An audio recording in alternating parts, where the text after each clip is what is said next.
Bhakti Vaibhav class.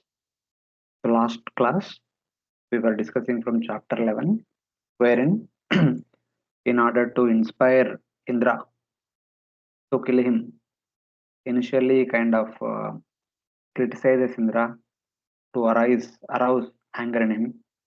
Later on, he pleads Indra. Still, Indra is not moving ahead. Then Vrtrasura offered his heartfelt prayers to Supreme Lord, hoping that the Lord as Paramatma can inspire Indra so that Indra will kill him and he will come back to Godhead very quickly. So afterwards, what happened, we will see today.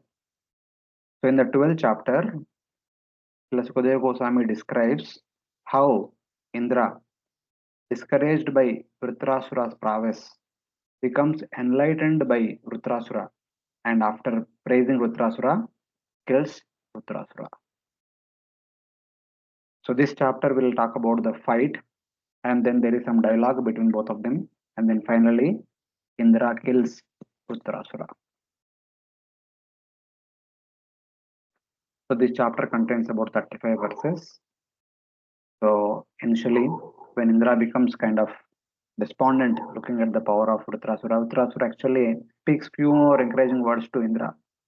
Then finally Indra also offers some words of praise to Vrtrasura, then finally kills him. Sri Rishiruvacha. Shri Rishir Uvacha. Evam jihasur nrupadehamajo. Evam jihasur nripadehamajo. Mrutyum varam vijayan manyamanaha. Mrityum varam vijayan manyamanaha. Shulam prarugya vyapat surendram. Shulam pragrahya vyapatat surendram. Yata mahapurusham kaitabhopsu. Yatha mahapurusham kaitabhopsu. Shukadev Goswami said, desiring to give up his body, Vrtrasura considered death in the battle preferable to victory. O King Parikshit, he vigorously took up his trident and with great force attacked Lord Indra, the king of heaven, just as Kaitaba had forcefully attacked the Supreme Personality of Godhead when the universe was inundated. Yeah. Now Sukadeva Goswami is resuming the narration.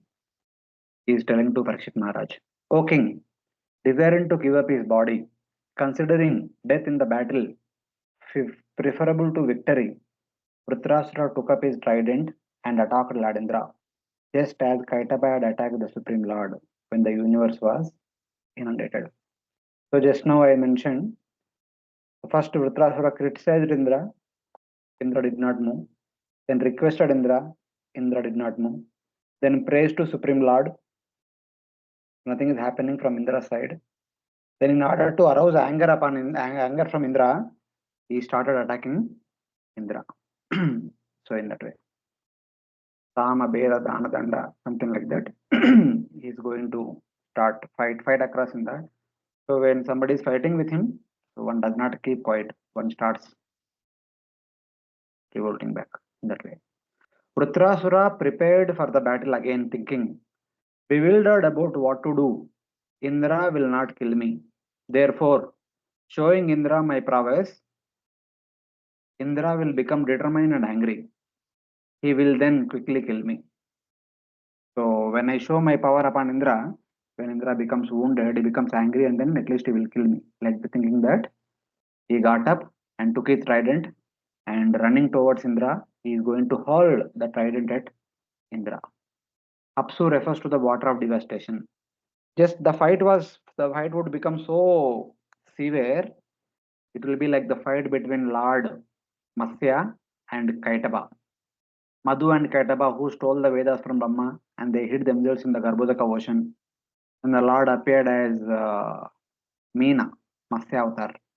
Then there was a fight between Lord Matsya and Madhu and Kaitaba demons. So this fight between Indra and Rutra was similar to like that fight. Like that it is indicated.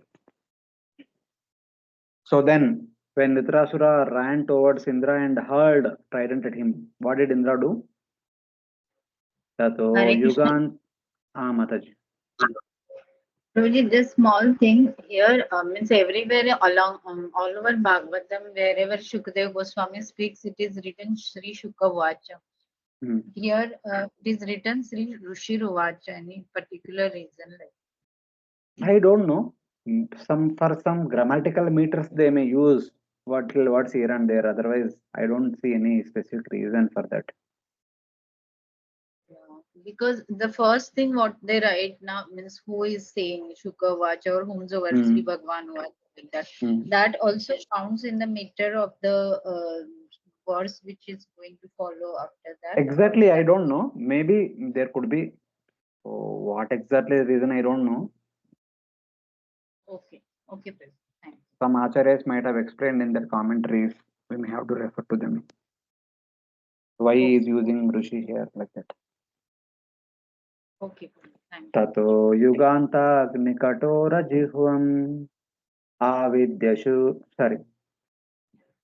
Tato Yugantagni Kathora Jivham Avidyashulam Sarasa Surendram Avidyashulam Tarasasure Kshiptva Mahendraya Vinadya Viro Shiptva Mahendraya Vinadya Viro Atosi Pape Tirusha Jagada. Hatosi Pape Tirusha Jagada. Then Vrtrasura, the great hero of the demons, whirled his trident, which had point like the flames of the blazing fire, at the end of the millennium.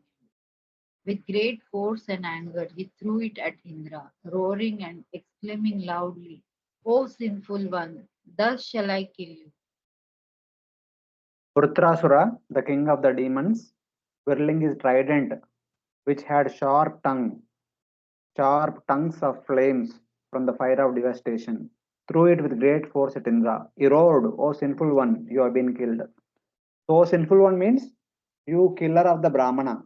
Previously, he killed Vishwarupa. So, remembering that, he is calling him as sinful one, and you are killed. So, like that, he is throwing the Trishula at Indra. So, then Indra, what did Indra do? Kapatat Dvichalat Graholkavan apatat vichalagраholkavan Nirikshya Dusprekshya Viklava निरीक्ष्य दुष्प्रेक्षम् अजात विप्लवः Vajrena Vajri Shataparvanachinachinad व्रजेण वज्रीशत पर्वणाचिनत् Bhujam Chatasyogra Rajabhogam. भुजं च तस्योरगराजभोगम्. Flying in the sky, Vritrasura's trident resembled a brilliant meteor. Although the blazing weapon was difficult to look upon, King Indra, unafraid, cut it to pieces with his thunderbolt. Simultaneously, he cut off one of Fearlessly, Vritrasura's Indra. Simultaneously, he cut off one of Vrtrasura's arms, which was as thick as the body of Vasuki, the king of the serpents. Yeah. So when Vrtrasura threw the trident at Indra, so what did Indra do? Fearlessly, Indra did not have any fear. Indra, seeing the trident, which is unable to behold, because the trident while it is coming, it is also producing lot of fire, the spikes, the fire of devastation that is mentioned in the previous verse. It was unable to see, like a noon, midday sun, unable to behold. So rotating in the sky and approaching him like a comet, Ulkavad destroyed it with his thunderbolt, made of 100 bones, and also cut off one of Vrtrasura's snake-like arms. So Vrtrasura threw the trident with his right arm. So as Vrtrasura threw, It was coming towards Indra like a comet, like a Ulka, and it is also producing a lot of rays, the brightly shining rays, unable to behold. But Indra, out of his confidence, he cut off the trident on the way, and using the same Vajrayuda, he also cut off the right arm of Vrtrasura, with which uh, he threw the trident. So that means Indra exhibited a great deal of power. So with one shot, he cut off the trident, and also he ran towards Vrtrasura, and then immediately cut off the right arm of Vrtrasura. So in that way. So just the way Vrtrasura exhibited his power, Indra also exhibited his power. Then with one arm cut, Vrtrasura will not keep quiet. He also did something. Chinnaicabahu parigena Vrtraha. Chinnaikaba. Okay, continue, Mataji. चिन्नैकबाहु परिजेन वृत्ता संरब्धासाद्य गृहीत वज्रम् सम्राब्ध आसाद्य गृहीत वज्रम्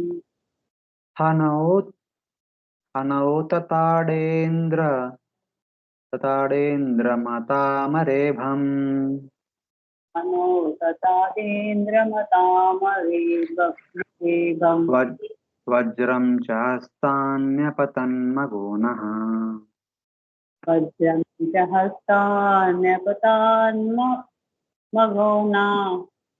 Although one of his arms was severed from his body, Vrtrasura angrily approached King Indra and struck him on the jaw with an iron mail. He also struck the elephant that carried Indra. Thus Indra dropped the thunderbolt from his hand.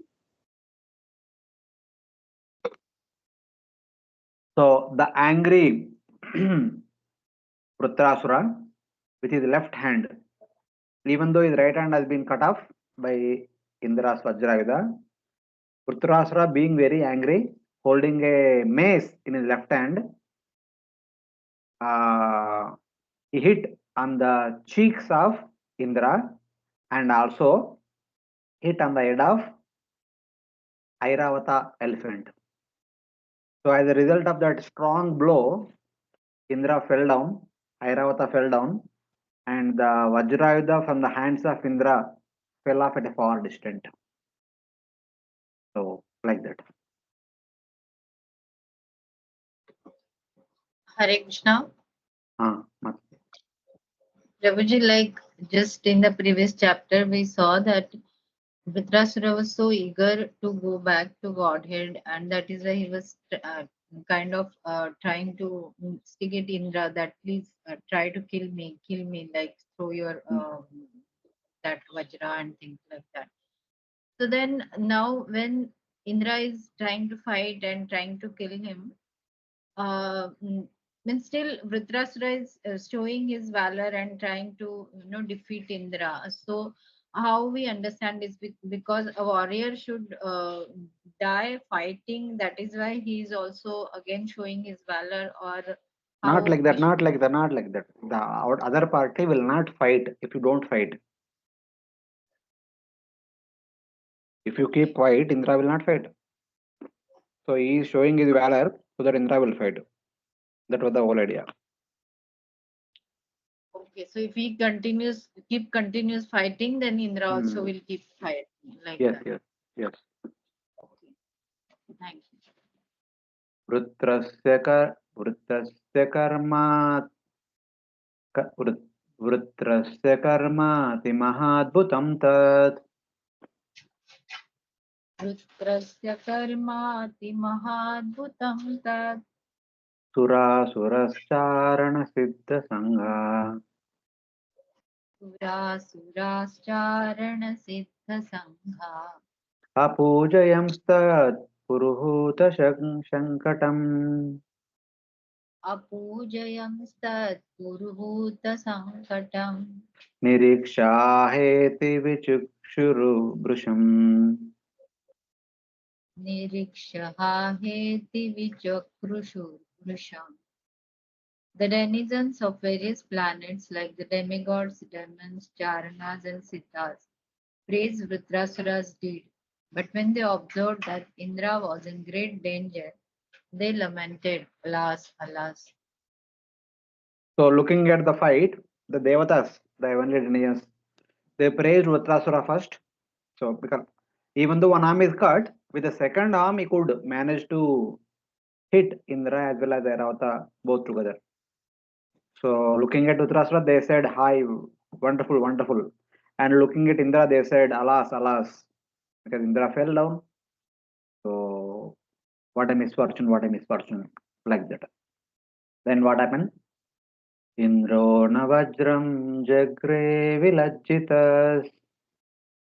Jagruhe vilajjitas.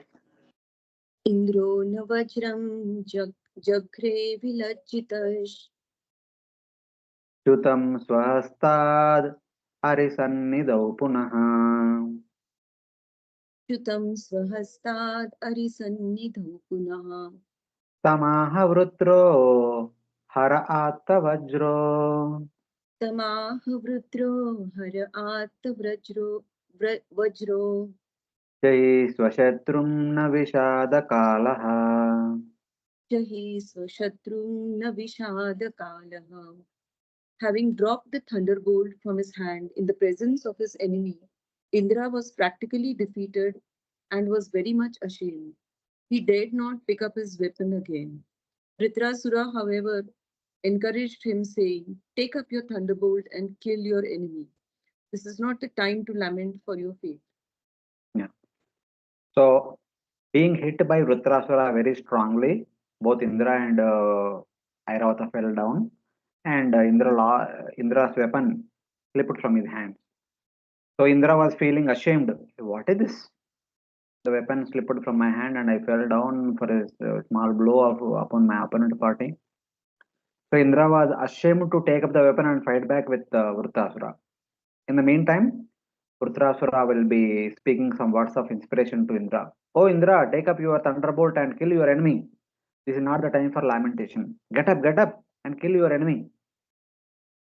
So he will be speaking till the 17th verse. He will speak so many words. Yustatam kutrachidatatainam Yujusatam Yutachidhatainam Jaya Sadaikatranavai Paratmanam Jaya Sadaikastranavai Paratmanam Vinaikamutpattilaya Stitishwaram Vinaikamutpatilaya Siswaram Sarvajnamadyam Purusham Sanatanam. Sarvajnamatyam Purusham Sanatanam. Vrtrasura continued, "O Indra, no one is guaranteed of being always victorious but the original enjoyer, Supreme Personality of Godhead, Bhagavan. He is the cause of creation, maintenance, and annihilation, and he knows everything. Being dependent and being obliged to accept material bodies, brilliant subordinates are sometimes victorious and sometimes defeated." Yeah. So now Uttarashtra will be speaking very strong words for the next 7-8 verses. He says that things are not happening by our efforts. Things are happening by the Lord's desire. So that point he will make in next 2-3 verses. Persons desiring to fight with weapons, but who are not dependent on the Lord, who are devoid of the one eternal omniscient Lord, who is the controller of creation, maintenance, and destruction, do not have continuous victory against enemies, or even victory against one person always. So basically, he's telling that, oh my dear Indra, just few seconds before you became successful cutting off my trident and cutting off my arm. Don't think that always you become successful like that. That doesn't mean that at one time if you become unsuccessful, you should lose all the confidence. Not like that. You should endeavor continuously, depending upon the Supreme Lord, both for victory and defeat.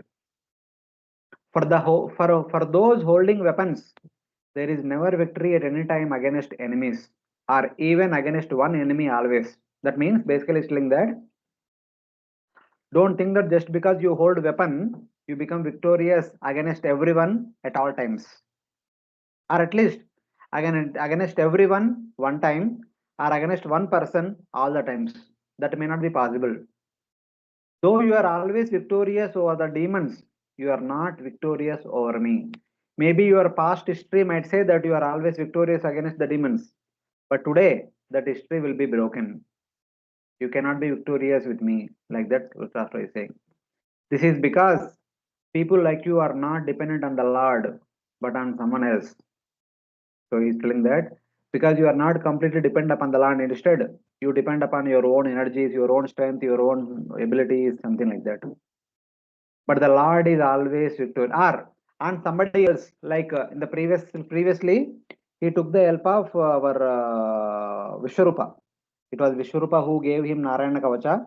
As a result of that, the Indra who was just defeated by Asuras became victorious over Asuras because of that Narayana Kavacha. So that he was reminding him.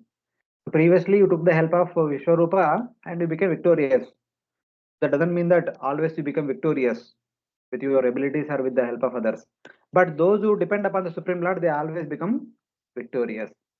But the Lord is always victorious. You cannot always have victory like Arjuna, who was completely dependent on the Supreme Lord. Either Lord or those who are completely dependent on the Lord will become victorious always, not others who depend upon themselves or somebody else other than the Supreme Lord. The kind of Vrtrasura speaking all these words to incite anger in Indra, so that Indra will kill him quickly. That was the whole intention. So then he further continues. So what do you mean by depending on the Lord always? Somebody may question. Then he will expand. Loka sapala yasyame Loka sapala yasye me Vashanti vivashavashe svasanti vivashavashe Dvija iva shisha baddha vija iva shija baddha sakala iha karanam. sakala iha karanam. All living beings in all the planets of this universe, including the presiding deities of the planets, are fully under the control of the Lord. They work like birds caught in a net, who cannot move independently. Time under whose control all planets, all 14 lokas, and their respective presiding deities, devatas, operate helplessly, like birds caught in a net, is the cause of your victory or defeat. So, my dear Indra, your victory will not be because of your efforts, not because your abilities, your skills, or not because Vishwarupa's Narayana Kavacha. The victory or defeat are all predetermined by the time. It is the time which decides when who will become victorious, who will become defeated.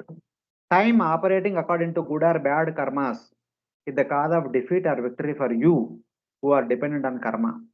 Time under whose control our persons move, like birds caught in a net, is the supreme cause.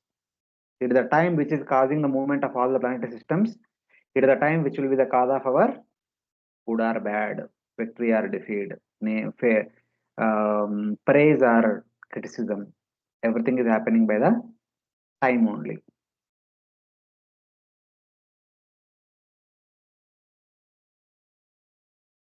Then he further continues. Prabhuji, here it is said that according to the karma, whatever will happen, the time will give the results like that. Now, but like when we were studying the cosmology, that time we saw that karma accounts only in the Bharatvarsha, whatever the which is called as karma bhumi. No, not like that, Mata. See, karma is applicable for everywhere, but the rules of karma are more stringent in Bharatavarsha. Karma only, na? Indra disrespected Brihaspati. That's why all these things are happening. That is his karma only, his bad activity. That's why he's causing all these things. We cannot say that karma is not applicable in other lokas. It is also applicable, but it is minutely counted in our place. In other places, it is not so minutely counted. So that's what we have to understand. It is everywhere. Sorry, but can you please explain like minutely counted and not minutely means what exactly happened? See what exactly means. Two examples. So when Lord Krishna danced with the gopis, immediately after that Raslila is over, at the end of that section, Parikshit Maharaj asked the question to Sukadeva Goswami.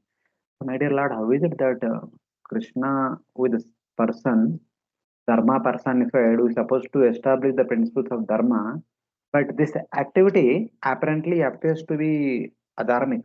So how to understand this? So there, in order to answer that, Sukadeva Goswami gives an example that when devatas do something apparently irreligious, it does not act as a religious activity because devatas are like the fire; they can consume, even though apparently something inappropriate is being done by them, because they are fully enlightened, elevated. They can consume that so-called unappropriate activity by their own austerities, etc. Later on, we see in the next chapter also we'll discuss about that. So that is like that. If devatas themselves have that power, then what to speak of the Supreme Lord? Apparently, you may think that this is not appropriate activity, dancing with others' wives. But Lord Krishna is the Lord of everyone. For him, it is not like that everything belongs to him only. There is nothing that belongs to somebody else, and you are inappropriately expressing your lordship over somebody else's things. That cannot applicable to him. That is there in the Bhagavatam. Even in Mahabharata, also Kunti Maharani asks. So once he approaches Vyasadev and she says, "So I don't know whether what I have done is right or not, because of which my sons are always going through difficulties and my other son is always staying away from me. So what I have done is right or wrong?"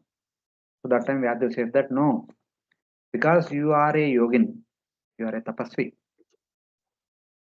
What you have done, you don't. It is consumed by your tapasya, like begetting karna and abandoning karna in an inappropriate time when she was not supposed to. So she was always worried about that particular activity, thinking that I am a sinful person, something like that. As a result of my sinful activity, karna is in going through constant difficulties, etc. Something like that she would always think. But Vyasa said, no, no, it was supposed to happen, it happened. It is not your mistake. But even if you think it is your mistake, by your austerity, that mistake has already been consumed. So there is no such thing left now. That means people, by their lifestyle, by their position, the so-called apparent mistakes are already consumed. They will not be counted as mistakes. So in that way. But in our case, we ourselves are not so determined. Our lifestyle is not so austere. So we are subjected to each and every small activity. Every small activity is counted upon us. So like that we have to understand. Oh, okay, means the demigods, because they are more austere and they are more surrendered to the Lord, that is why even if they perform some mistakes here and there, the intensity of that is not that much as Hmm. it would have been for a person who has not done any austerity. Yes, yes, yes. Okay, so in the same way, like Prabhuji, can we apply this that when we say that the devotees, when Hmm. someone is really pure devotee or very elevated devotees, their Hmm. means whatever difficulties come in their life, they are orchestrated by the Lord and not due to their karma. So No, no, because they are don't bring in the Lord and all. Even though if some devotee apparently sometimes accidentally makes a mistake, but still they are on the path of bhakti, they should not be considered as a sinful. That Lord Krishna says, na? Apiche that's what I suduracharo bhajate ma manandabhak sadhureva samantavya samyak bhajatavisa. So we yeah should yeah not that, count, we should not treat them as so and so like that, because it is between them and the Supreme Lord. Because they no themselves Prabhuji, undergo repentance and austerities, it will be taken care. So in that way. Yeah, that one, whatever you explained just now, na, that only I'm Mm. trying to apply that, because their austerities in terms of devotional activities are much higher. That is why Mm. whatever, even if they perform by mistake some, Apparent. apparent mistakes, that Mm. that will not be counted that severely Mm. like that. Mm. Yeah. Okay, thank you. भोजसहो बलं प्राणम् ओजसहो बलं प्राणम् अमृतं मृत्युमेव च अमृतं मृत्युमेव च तमज्ञाय जनो हेतुम् तम् अज्ञाय जनो हेतुम् आत्मानं मन्यते जडम्. आत्मानं मन्यते जडम्.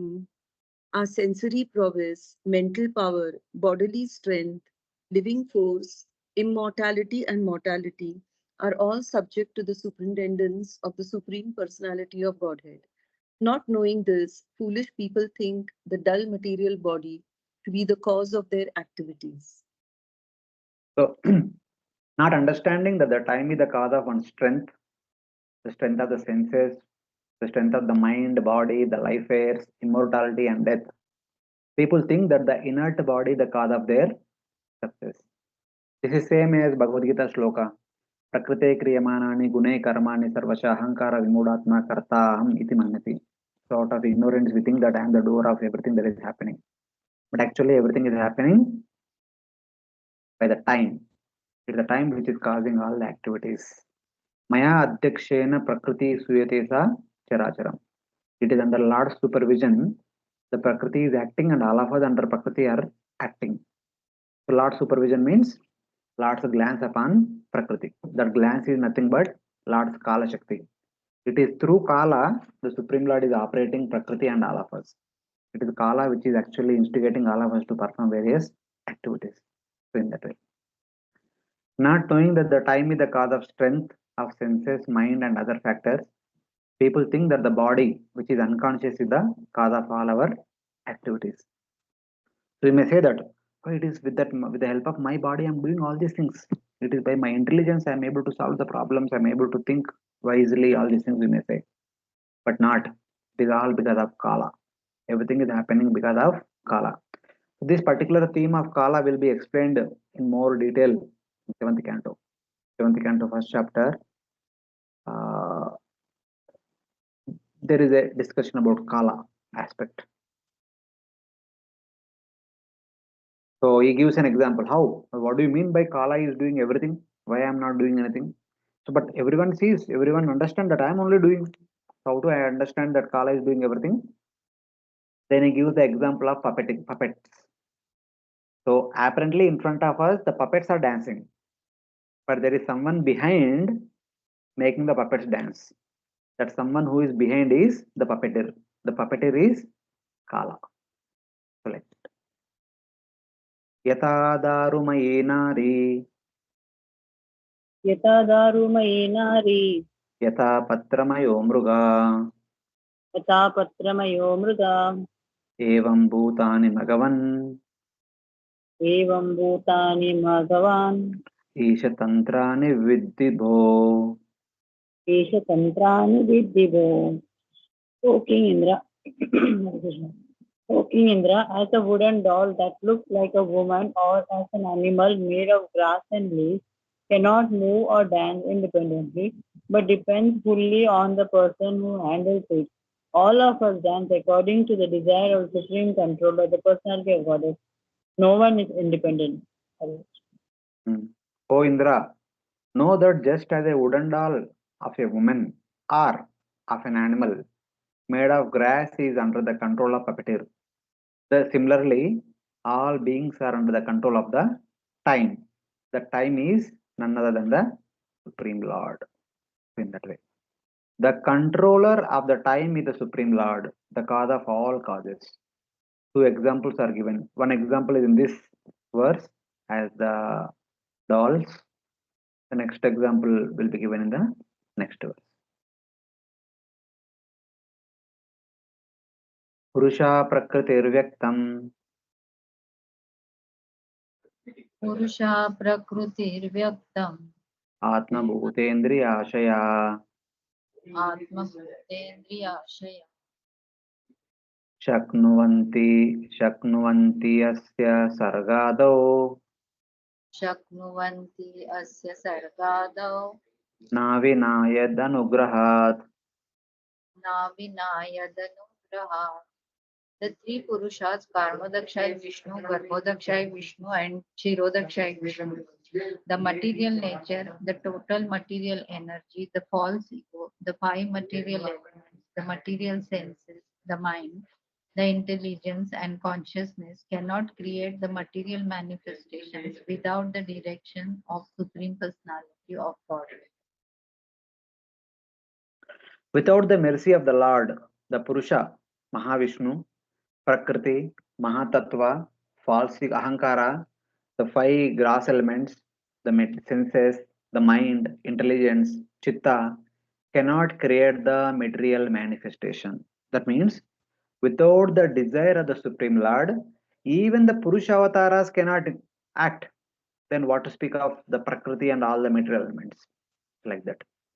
Mahavishnu, the creator of Mahatattva, or his expansions, Garbhodakshaya, Vishnu, cannot carry out the creation alone.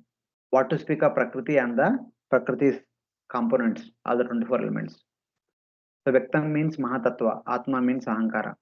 So basically, he's going one step ahead saying that, so what to speak of us, that we may do, we may be thinking that whatever I am doing is all because of my endeavor.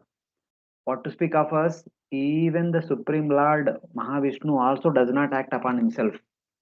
He also depends on the Supreme Personality of Godhead.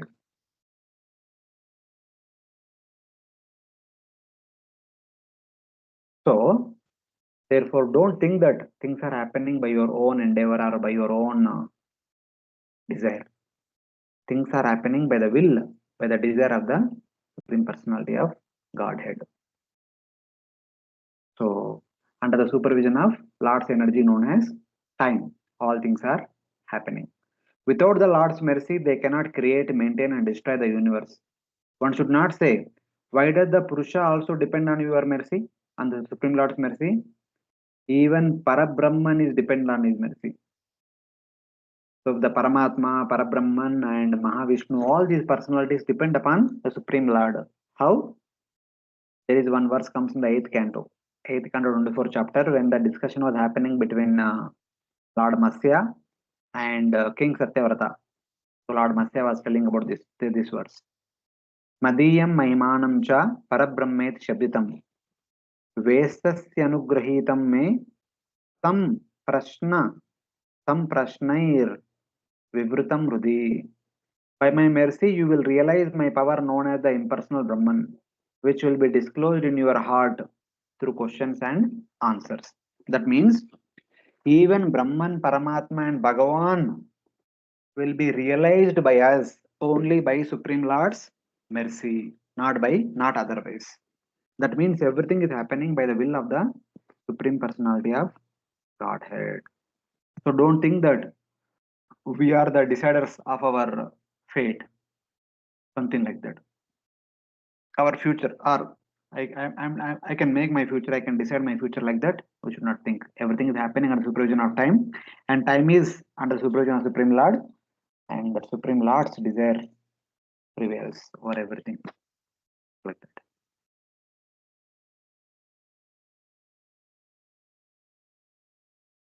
Then he further continues.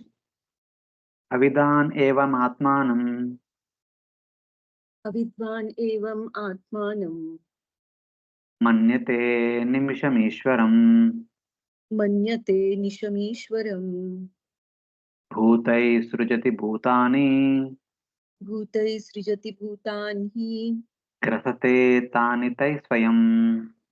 grasate tani tai swayam. A foolish, senseless person cannot understand the Supreme Personality of Godhead. Although always dependent, he falsely thinks himself the Supreme. If one thinks, according to one's previous fruitive actions, one's material body is created by the father and mother, and the same body is annihilated by another agent, as another animal is devoured by a tiger, This is not proper understanding. The Supreme Personality of Godhead himself creates and devours the living beings through other living beings. Yeah. How things are happening then? In ignorance of the Lord, the Jiva thinks that he himself is the Lord. Avidwan evam atmanam mannete Anisham Ishwaram. Though oneself is Anisha, but one in ignorance, one thinks that I am the Ishwara. Like that. In ignorance of the Lord, the Jiva thinks that he himself is the Lord. But the Lord creates and destroys all beings by other Jivas. It is under the supervision of Supreme Lord we have taken birth. It is under the supervision of Supreme Lord we are nourished. It is under the supervision of Supreme Lord only we will die one day. Everything is happening by the Lord's will. Well, the Mimamsakas say that the Jiva is the cause of the creation by his own actions. So Karma Mimamsa said that it is by my past karma only I have taken birth now. Where did the involvement of the Supreme Lord? Thus, the Jiva himself thinks he is the Lord of his destiny. I performed some activities in my previous life and now I got this life. I am the Lord of my own life. Like that one may say. The Mimamsa philosophers say. But it is seen that the Pitrus and others are the creators and tigers are the destroyers. Somebody, the logicians will say that no, don't say like that. It the forefathers, they prayed, they performed severe austerities. As a result of that, a good son is born in that family. And the tigers, the snakes will destroy the people. You are not the cause of your birth, you are not the cause of your death. The Pitrus, the forefathers are the cause of your birth, and the tigers and snakes are cause of your death. Somebody else, logicians may say like that. But the actual understanding is no, it is the Lord who creates and it is the Lord who destroys through other living entities, through the via medium of the Pitrus and the tigers and snakes and all. All these are inspired by the Supreme Lord only. They do not do on their own. Even though we may say that I am doing my karma, it my karma deciding my future, but we are doing our karmas being inspired by the Supreme Lord. Without the inspiration of Supreme Lord, we cannot do our karmas also. Sarvasya chaham bhujisannivishto matta smritir jnanam apohanam cha. To remember something, to do something, to understand how to do something, it all is given by the Supreme Lord alone. So we cannot deny the existence of the Supreme Lord. We cannot deny the involvement of the Supreme Lord in whatever we do. So in that way, Vrtrasura is establishing that don't think Indra, it is you are doing, it is you who are fighting. It is all happening. The fight between us is happening by the will of the Supreme Lord. Just don't become joyous by victory, don't become morose by defeat. Just do the needful. Get up and fight and kill me. Like that is inspiring him. Further continues. Ayushri Kirti Aishwaryam आयुष्येते ऐश्वर्यम् Ashisha Purushasya आशिषा पुरुषस्य या Bhavanti eva hi tatkale भवन्त्येव हि तत्काले Yata nichor viparyaya. यथा अनिचोर्विप्रया. Just as a person not inclined to die must nonetheless give up his longevity, opulence, fame, and everything else at the time of death, so at the appointed time of victory, one can gain all this when the Supreme Lord awards them by his mercy. The blessings of long life, wealth, fame, power for man arises according to a favorable time. Similarly, the opposites arise according to the time for the unwilling person. So, if our time is good, we get praise, we get good results, and everything good. If our time is bad, we get everything is bad. So, in that way, there is no worry that you will be victorious over me since you have defeated me. Why do you fight me with force? There is no worry that you will be victorious over me since you have defeated me. Why do you fight with me force? Why do you fight me with force? Long life, wealth, fame, and power appear according to the time favorable for these things. Now with the time for your victory, you will be victorious. My dear Indra, don't doubt that whether you will become victorious over me or not. You've already shown the signs of victory, and why do you want to exert so much power upon me? Just fight normally, fight casually. Anyway, you will become victorious because now the time is favorable towards you. You will become victorious finally. Like that, is also giving assurance to Indra. If time is not favorable, one will get death, poverty, infamy, and weakness, etc. So, in that way, he is trying to inspire our Indra to take up his weapon and fight. Therefore, we will continue. This tasmadagirti yashasor Tasmad kirti yashaso jayapajayoryapi jayapajayorapi samasya sukha dukkabhyam samahasyat sukha dukhabhyam mrityu jivitayo tata. mrityu jivitayostatha. Since everything is dependent on the supreme will of the personality of Godhead, one should be equipoised in fame and defamation, victory and defeat, life and death, in their effects represented as happiness and distress. One should maintain oneself in equilibrium without anxiety. Therefore, one should think equally of infamy and fame, victory and defeat, happiness and distress, death and life. So this is the same principle which is being taught in Gita many times. It is not something new. Sattvam rajas tamayiti Sattvam rajastam iti prakriternaatmano guna prakriternatmano gunam tatra sakshinamatmanam tatra sakshinam atmanam yo veda sanabhadyate. yo vedasana badhyate. One who knows that the three qualities, goodness, passion, and ignorance, are not qualities of the soul but qualities of material nature, and who knows that the pure soul is simply an observer of the actions and reactions of these qualities, should be understood to be a liberated person. He is not bound by these qualities. Yeah, basically, मां चेयो व्यभिचारेण भक्ति योगेन सेवते सगुणान् samatittetyan brahma bhuyaya kalpate. Something similar this verse is. One who knows that the gunas of prakriti, sattva, rajas and tamas are not the qualities of the soul, and who knows that the soul is the observer, is not bound by samsara. One who understands that the three gunas does not belong to Atma, Atma is only a witness. Such kind of person is never bound by the activity one performs in this material world. In that way. Victory and defeat are the products of the three gunas. The soul is beyond the three gunas. If one can discriminate in this way, then one does not rejoice over victory or lament over defeat. Because victory and defeat belongs to three modes, belongs to material body. They does not belong to Atma. Like that. Later on, of course, in the future chapter, this verse will come, but this discussion will already happened according to the past time. So the same thing, Vrtrasura in the previous life, when he was King Chitraketu, he spoke the same thing to Mother Parvati when Mother Parvati curses him. After hearing the curse, this is the verse spoken by our King Chitraketu. Guna pravaha etasmin kasha pakonu anugraha ka swarga narakokova kim sukam dukkam evava.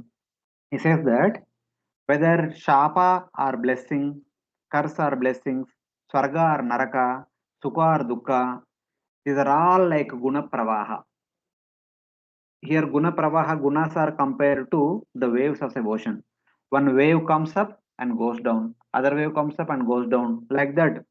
Like one wave indicates one wave is shapa, one wave is anugraha, one wave is sarga, one wave is naraka, one wave is sukha, one wave is dukkha. They come and go like the waves of the ocean. But a person in knowledge should not be disturbed by coming and going of these different things of this material world. So which he told Mother Parvati previously, he is telling now Indra. So he is basically inspiring Indra, take up the weapon and kill him. Then he himself quotes, see, my one arm is cut, but I'm not despondent. I'm still fighting. For you, nothing happened to your arm. Your weapon only lost, slipped from your hand, and you are despondent. Why so? Take inspiration from me and fight. Like that he's telling. Pashyamam nirjitam shatru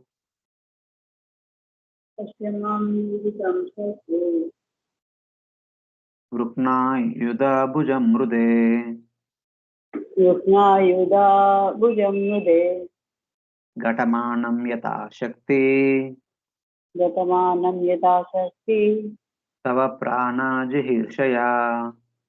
Tava Prana Jivishya. Oh my enemy, just look at me. I have already been defeated for my weapon and arm have been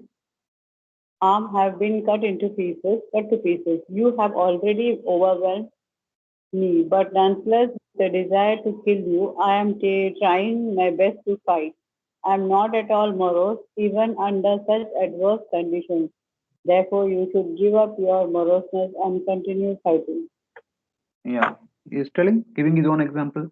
See, I'm almost defeated. My weapon is gone. Trident is gone. Because when Vrtrasura appeared from the fire, he appeared with a trident. The trident has been broken into pieces by Vajrayudha. And my arm, one arm is cut. I'm still fighting. Take inspiration from me. I'm a good example for you, since I do not rejoice or lament in my pitiable condition. So get up and fight. The last, the last verse spoken by Vrtrasura. He says that Pranagaloyam samara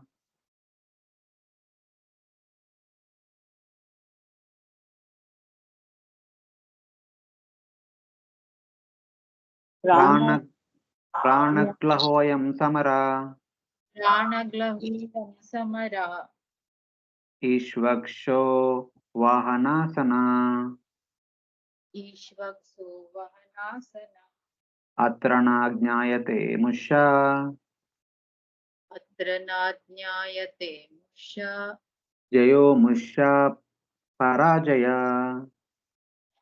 Jayo Musha Parajaya. O my enemy, consider this battle a gambling match in which our lives are the stakes. The arrows are the dice, and the animals acting as carriers are the game board. No one can understand who will be defeated and who will be victorious. It all depends on providence. He says that no, if you don't want to fight in the battle, consider this battle to be a game and play the game.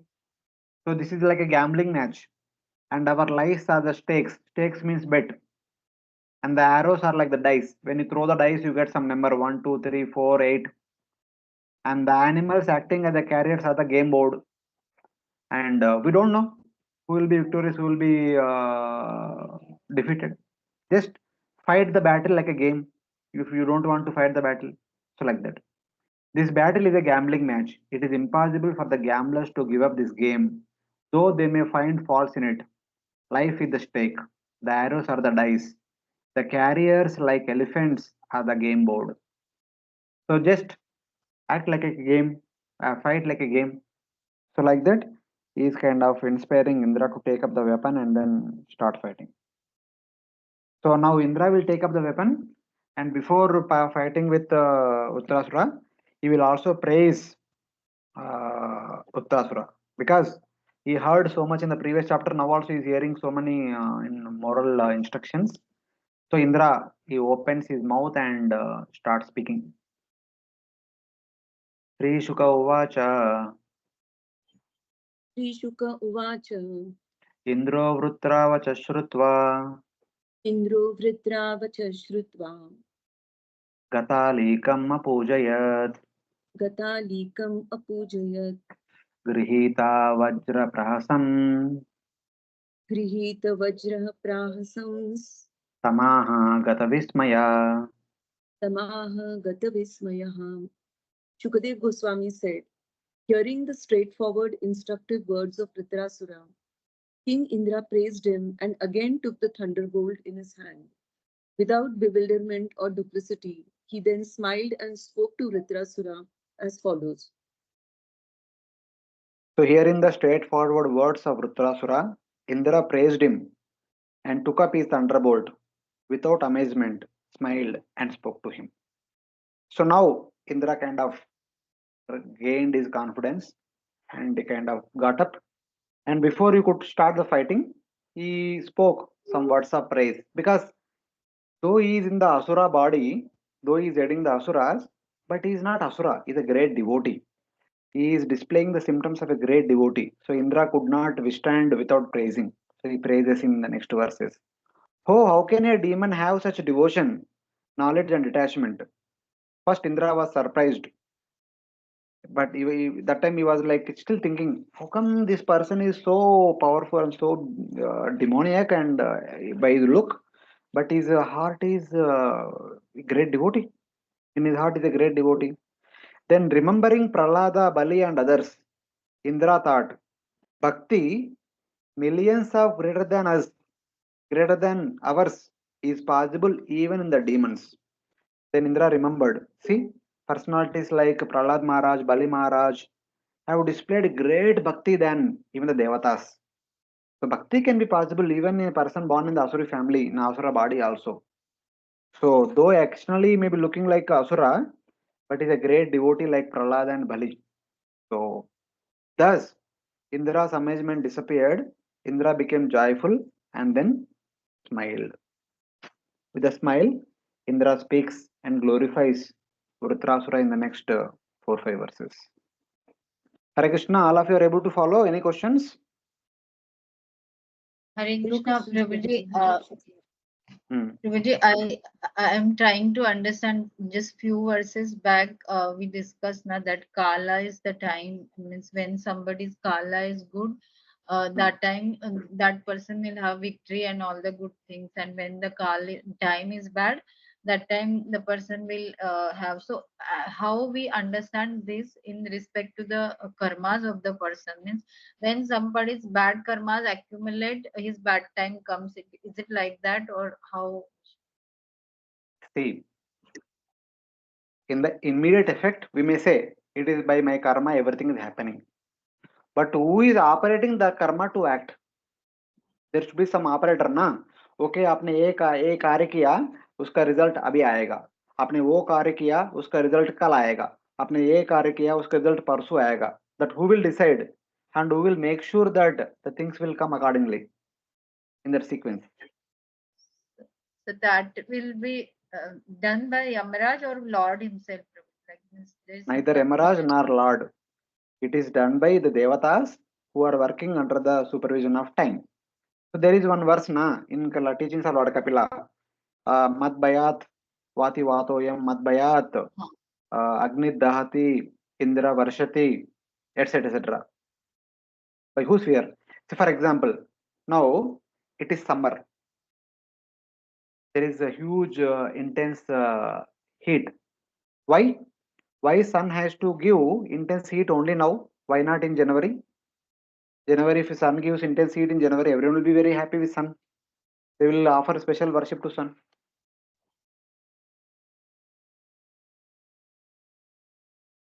So from physical point of view, physical phenomena point of view, may say that okay, now April, May, sun is near to us, and June, January, February, sun is very far. That's why we are having cold and summer. That is a physical phenomenon. Still, in spite of that, why now? Why then? So sun can come close to us that time only in January and can go far in April. Why? Why not?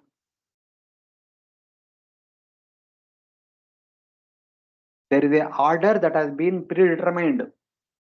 In that way, only sun has to follow. We sun cannot say that no, I don't want to show so much heat in April. I want to show so much heat in January because some of my devotees are praising me. They are requesting. He cannot do that. There is something called Kala, which is already said. So this time should be summer. This time should be winter. This time should be rainy season. You cannot alter. So that is Kala. So like that, particular individuals or particular souls, karmas also will be manifested when that person's kala is bad. So that time all bad karmas results he will get like that. No, we cannot say And that person's time is bad and all. That it is Kala will determine that which karma should fructify at what time. If it is bad karma, bad result will come. If it is good karma, good result will come. So bad karma, good karma is based on our karma. But it is Kala will decide when what should come. Okay. Hare Krishna, Prabhuji. Yes, What I Mataji. understand. Prabhuji, this Kal means Lord Sadashiv only. Actually, he's the one who does everything, isn't Yeah. it? See, Kala has three aspects. It is by Kala creation happens. It is by Kala maintenance happens. It is by Kala destruction happens. So, from one understanding, we may say Kala means death. Kala means destruction. It is by Kala our body is dwindling. It is by Kala we are becoming old and we are going to die. So, from that point of view, we may say Kala is Sadashiva. But otherwise, it is Kala which is maintaining the entire universe. Then Kala is Vishnu. It is Kala which is creating the universe. Then Kala is Brahma. Oh, only the destruction part and creation part is Sadashiv. But creation happened before we were born. So we don't know. It already happened. Anyway, maintenance is already happening. So what is going to happen is destruction. So that's why we say Kala is Shiva. Okay, So in that way. thank you. Indra Uvacha. Indra Uvacha. Aho Danava Siddhosi. Aho Danava Siddhosi. Yasyate Matri Idrishi. Yasyate Matri Idrishi. Bhaktaha Sarvatmanatmanam. Bhakta Sarvatmanatmanam. Suhrudam Jagadishwaram. Suhridam Jagadishwaram. Indra said, O great demon, I see by your discrimination and endurance in devotional service, despite your dangerous position, that you are a perfect devotee of the Supreme Personality of Godhead, the Super Soul, and friend of everyone. So Indra is saying that, O demon, O Vrtrasura, you possessing this discrimination have achieved perfection. Because he spoke everything crystal clear perfectly. That's why he's telling that you possess such wonderful discrimination, have achieved perfection. You serve the Lord of the universe, the friend of all beings, Surudam Sarvabhutanam, with complete concentration. You are completely determined to serve the Lord without any deviation. What was that verse? Vyavasayatmika buddhi. I can understand you are completely perfected. You don't have any deviation here and there. You are perfectly determined to serve the Lord with full, complete surrender.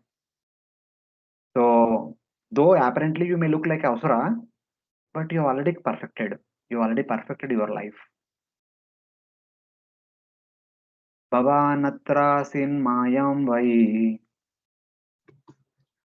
Bhavanat Arshin Maya Vaye. Vaishnavim Janamohinim Vaishnavim Janamohinim. Yadvihaya Suram Bhavam Yad Vihaya Suram Bhavam. Mahapurushatam Gataha. Mahapurushatam Gata. You have surmounted the illusory energy of Lord Vishnu, and because of this liberation, you have given up the demonic mentality and have attained the position of an exalted devotee. So it's like Daiviyesha Gunamayi Mamaya Durataya Mamevaya Prapadyante Mayam Yatam Tarantite. Mamevaya Prapadyante Mayam Yatam Tarantite. Or Mahatmanas Mam Partha Daivim Prakriti Machita Bhajanti Ananya Manaso. So like that. So you have crossed the illusory energy of Lord Vishnu. And because of this, you have given up the demoniac mentality and have attained the position of an exalted devotee. Mahapurusha. Though apparently you are you are situated in a demonic body, but you don't have any demonic mentality. You have completely given up the demonic mentality. Demonic mentality means selfishness. You don't have any trace of selfishness. So you have attained the position of a Mahapurusha. Generally, we say that Jivan Mukta. Jivan Mukta is mentioned in terms of the Jnanis, but Mahapurusha is mentioned in terms of devotees. Even Sukadeva Goswami glorifies Parikshit Maharaj, Mahaparushiko Bhavan. In the second canto, fourth chapter, he also glorifies him as Mahapurusha, Mahapurushika. But that means you have completely decided to serve the Lord. Those who decided to serve the Lord, they are always good as Mahapurusha. Mahapurusha means Vaikuntavasi. Like that.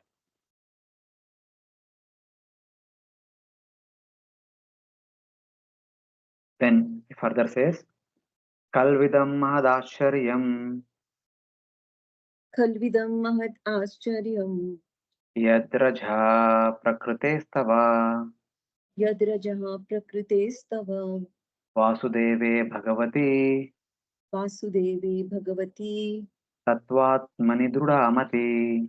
Tattvatmani Dridamati. O Vrtrasura, demons are generally conducted by the mode of passion. Therefore, what a great wonder it is that although you are a demon, you have adopted the mentality of a devotee and have fixed your mind on the Supreme Personality of Godhead Vasudeva, who is always situated in pure goodness. It is actually a great, astonishing thing to see, because demons, by their very nature, they are so selfish. They are attached to the sukha of this world.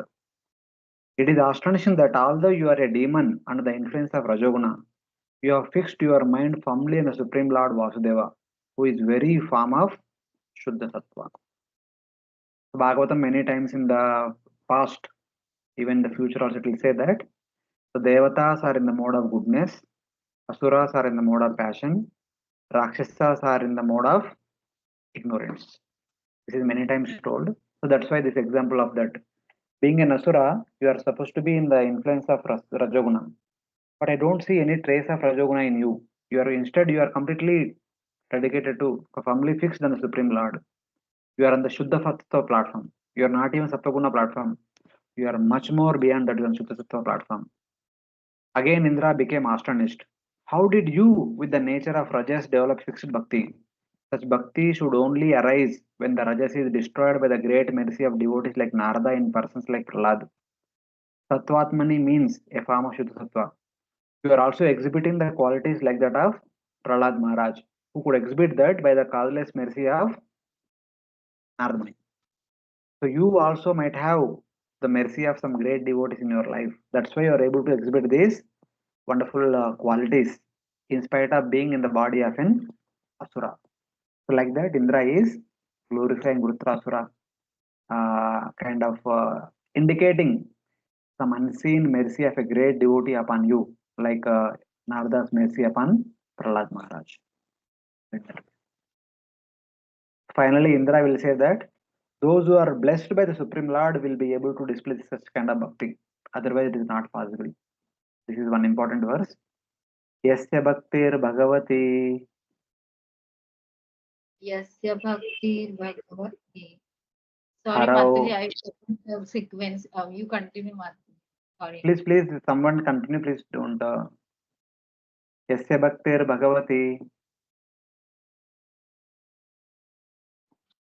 Yasya Bhakti Bhagavati.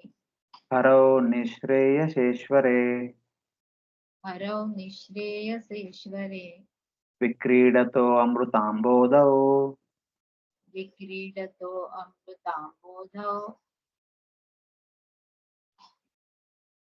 Mkshudir khatakodakai. Kim Shudraihi Khatakodakaihi. A person fixed in the devotional service of the Supreme Lord Hari, the Lord of the highest auspiciousness, swims in the ocean of nectar. For him, what is the use of the water in small ditches? So he says that a person who has endowed with bhakti for the Supreme Lord Hari, the Lord, the giver of highest auspiciousness, They continuously swim in the ocean of nectar.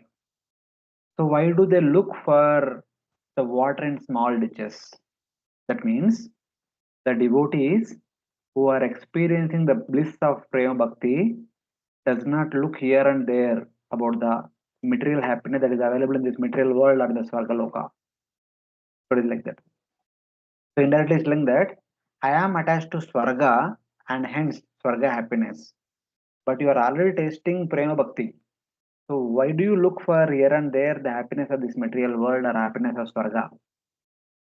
Not only you, I mean any devotee who is dedicated to Supreme Lord, they are actually not interested in the material happiness. So you are one such devotee. So you don't look for the material happiness here and there. It is understandable that you are indifferent to the enjoyment of Swarga. Kato Dakai means water in the ditches. Swarga is similar to that of that for you. But for us, without that kind of bhakti that you have, the happiness of Swarga is bliss. Like that Indra putting himself in a lower position and praising Vrtrasura, being a great devotee who is swimming across the ocean of Krishna Prem and himself is attached to the muddy water in the puddles. Like that, Indra is glorifying Vrtrasura. So like that. That is how the two great devotees are talking to each other, glorifying each other in that way. Shri Shuka Uvacha.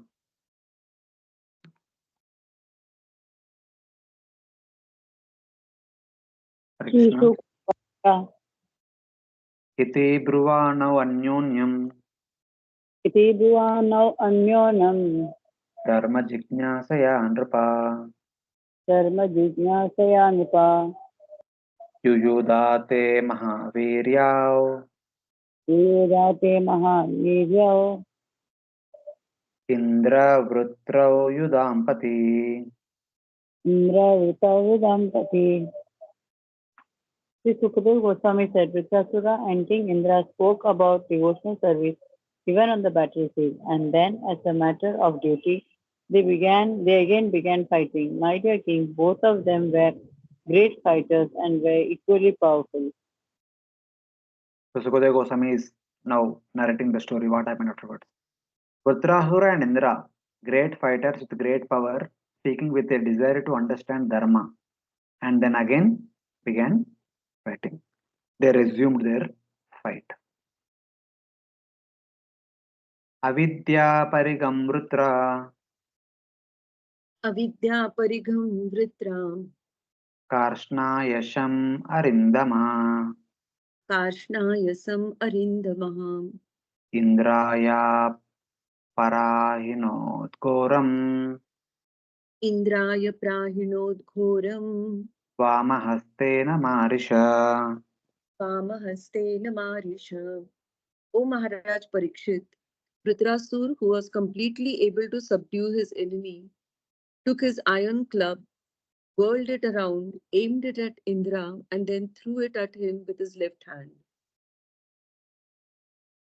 Yeah, fight began. O respectable one, Vrtrasura, who was completely able to subdue his enemy, took his iron club, whirled it around, and then threw it at Indra with his left hand. So Vrtrasura's right hand is already chopped off. With the left hand, he took a mace, iron mace, whirled it around, and threw it at Indra. Then what did Indra do? Satu Vrutrasya Parigam Tatu Vrtrasya Parigam Karam Cha Karabopamam Param Jakarabhupamam Chicheda Yugapadevo Chicheda Yugapadevo Vajrena Shataparvana Vajrena Shataparvana. With his thunderbolt named Shataparvana, Indra simultaneously cut to pieces Vrtrasura's club and his remaining. With his thunderbolt made of Dadichi's bones, Indra simultaneously cut to pieces Vrtrasura's club and his remaining hand, which resembled an elephant's trunk. So as Vrtrasura is about to threw his mace, iron mace towards Indra. So it actually coming on the way. So Indra went forward and cut off the mace, and he went further forward and cut off the remaining hand of Vrtrasura, right arm of the Vrtrasura also, like that. Hare Krishna, Prabhuji. Ah, Prabhuji, is the thunderbolt which was made from Daditi's bones, it had a name. The Shataparvana is the name of that no, weapon. Shataparvana is not the name. Shataparvana is matlab. If you have seen any drama, the Vajrayuda is like our back bone. In the center there is a backbone. It has got 100 right side and left side small bones will be there, na? Huh. Shataparvana means the 100 joints. The central spinal cord will have 100 joints, 50 right, 50 left. So Indra's Vajrayuda will be somewhat like that. Okay. So Shataparvana is not the name. It is Ah. the description of the weapon, like Ah, that. yes. And Prabhuji, this mace made of iron, it is made written. So the mace are made of different metals. Like sometimes we see now of Balaram and all, they are of gold or things like that. So here it is the mace made of iron, like that. See, it depends on the ability of the person. If the person can lift iron mace, so he can have iron mace. People cannot lift iron mace, they can only lift wooden mace, they will have wooden mace. It depends on the stamina of the person who want to use that weapon. So maces are also there. Uh, And Prabhuji, one last small thing, like here we are seeing that Indra is cutting first the Vrtrasura's hands and then he will kill. It is means it is just a way the fight is going or purposefully means because if somebody kills directly, person will have less pain. But if someone kills like this one part, it is more painful. no. You never read Mahabharat War? No, sorry, Prabhuji, I have not read Mahabharata. It's simple. See, which are your strong points. You remove them first and then touch the weak points. A person is able to fight in the Mahabharata war always. First of all, they kill the chariot driver, then the horses, then they break the chariot. Or they break your bow and they shoot arrows. Before you could pick up a new bow, they shoot arrows. The arrows will hit on you. So, which is your strength? They will destroy that first, and then they'll destroy you. It is like that. Okay, but also according to the laws of war, Prabhuji, one who does not have the weapon in the hand should not be attacked. No, but No, here the weapon is only there, na. He's throwing the weapon and destroyed the weapon and cut off the. not, Fight is going not on. here. Uh, Not here, Prabhuji. You mentioned in Mahabharata war, like suppose somebody See, destroys somebody's boat. weaponless means not pura weaponless. You're still on the chariot. You are. It is in the middle of the fight, na. One who is You are completely trying to weaponless. destroy. No, means once the one's bow is destroyed, till the time one picks up another bow and tries to fight, till that time he is weaponless. That time No, one no, should not like that, not not like that, not like that, not like that. Oh, So then it is not possible only. See, that is also there. If you are fighting on the land, the rules are different. If you are fighting on the chariot, the rules are different. See, for example, you must have seen the Chhatrapati Shivaji Maharaj fights and all. There, two people are fighting on the horses. So two people are fighting with the yeah. swords. So you fight in such a way that the person will slip his sword from his hand. Then you you मतलब क्या? You use your sword to hit on the chest of that person. You pierce to the chest so that that person will die. So you cannot say that okay, that person has no weapon, so I cannot hit him. So he will never kill him. The understanding that weaponless means you are on the horse, you are full weapon. Other person is walking on the road is weaponless. So you cannot fight with him. Or like that means for a Ah, long time if one has ah, not picked up on the weapon like that. yes. One who says that, Okay. one who lifted his hand that I don't want to fight anymore, I'm surrendered. Then you should not throw a weapon upon him. Okay, because I was confused, Prabhuji, in the beginning of this previous chapter also it was mentioned that first Vrtrasura said that we should not fight with those who doesn't have weapon, and those who are fearful and the enemies who are showing back, we should not attack on them like Then that. that's That what. is the Here, rule. here they are not fearful, na? They are No, fighting only. Hmm. no, In the middle of the this, fight only, one should kill other person. You please read Mahabharata for this. yes, See, yes, no need I to, that is not required. That is not a philosophical point. Also, no need to worry about that. So that some because war codes are later. there. Yeah, later on when we saw Prabhuji that Vrtrasura was, means it is mentioned that with his he was trampling the earth with his feet, and under his feet so many soldiers were dying, and they were all Hmm. very much afraid first of all, and that in that afraid state when Vrtrasura used to stamp on them. So I was confused that first he's saying those who are fearful you should not means throw See, it is weapons not on. like that. See, afraid is different and fleeing away is different. One may be afraid looking at opponent's strength. That doesn't mean that they gave up fair battle. They are still standing there only. They are not running away. Even I gave you example now that Ramayan, when Kumbhakarna coming down, you should be alive now to fight. If the other person is putting his feet upon your head, you should escape. That is not fleeing away. Oh, okay. Means if they are standing on the Ranabhumi still, and then Vrtrasura is stamping on them, that is not against the rules of the, because they are No. Otherwise, where will he battle. keep? He should keep. He should walk on the space or what? Oh, means it is just normal walking was killing the soldiers like that. Obviously, when people are there on the way, and if he walks, he will keep feet on the. But anyway, fight is happening between two people. He will intentionally also will keep the feet on them. Even Gatotkacha, when he was about to fall down and Karna used the Shakti weapon, Bhima tells him, "So my dear son, please fall on the army of the Kauravas." So Gatotkacha himself expanded into huge body and fell upon the army of the Kauravas.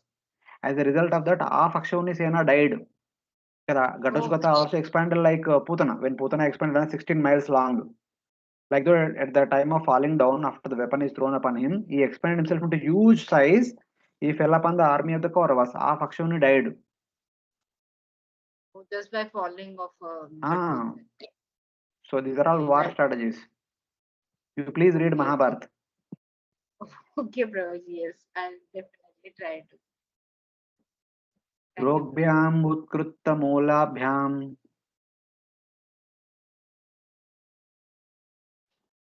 Hare Krishna Dorbhyam Uttamulabhyam Bhabau Raktashrabosura Babhau Raktastravosura Chinnapaksho Yata Gotra Chinnapaksho Yatha Gotra Kad Brashto Vrajinahata. Bhadrashto Vajrina Hata. Vrtrasura, bleeding profusely, his two arms cut off at their roots, looked very beautiful, like a flying mountain whose wings have been cut to pieces by Indra. Yeah. So with the two arms cut, Vrtrasura looking like a mountain.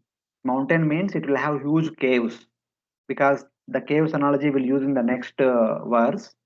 That's why it is referred as he was looking like a great mountain. So being a great mountain with wide open mouth, Vrtrasura will run towards Indra very fast, and Vrtrasura will swallow Indra along with his Vajrayudha, along with his carrier Airavata. Because now he don't have any arms to fight with Indra. So what he has, he can do two things.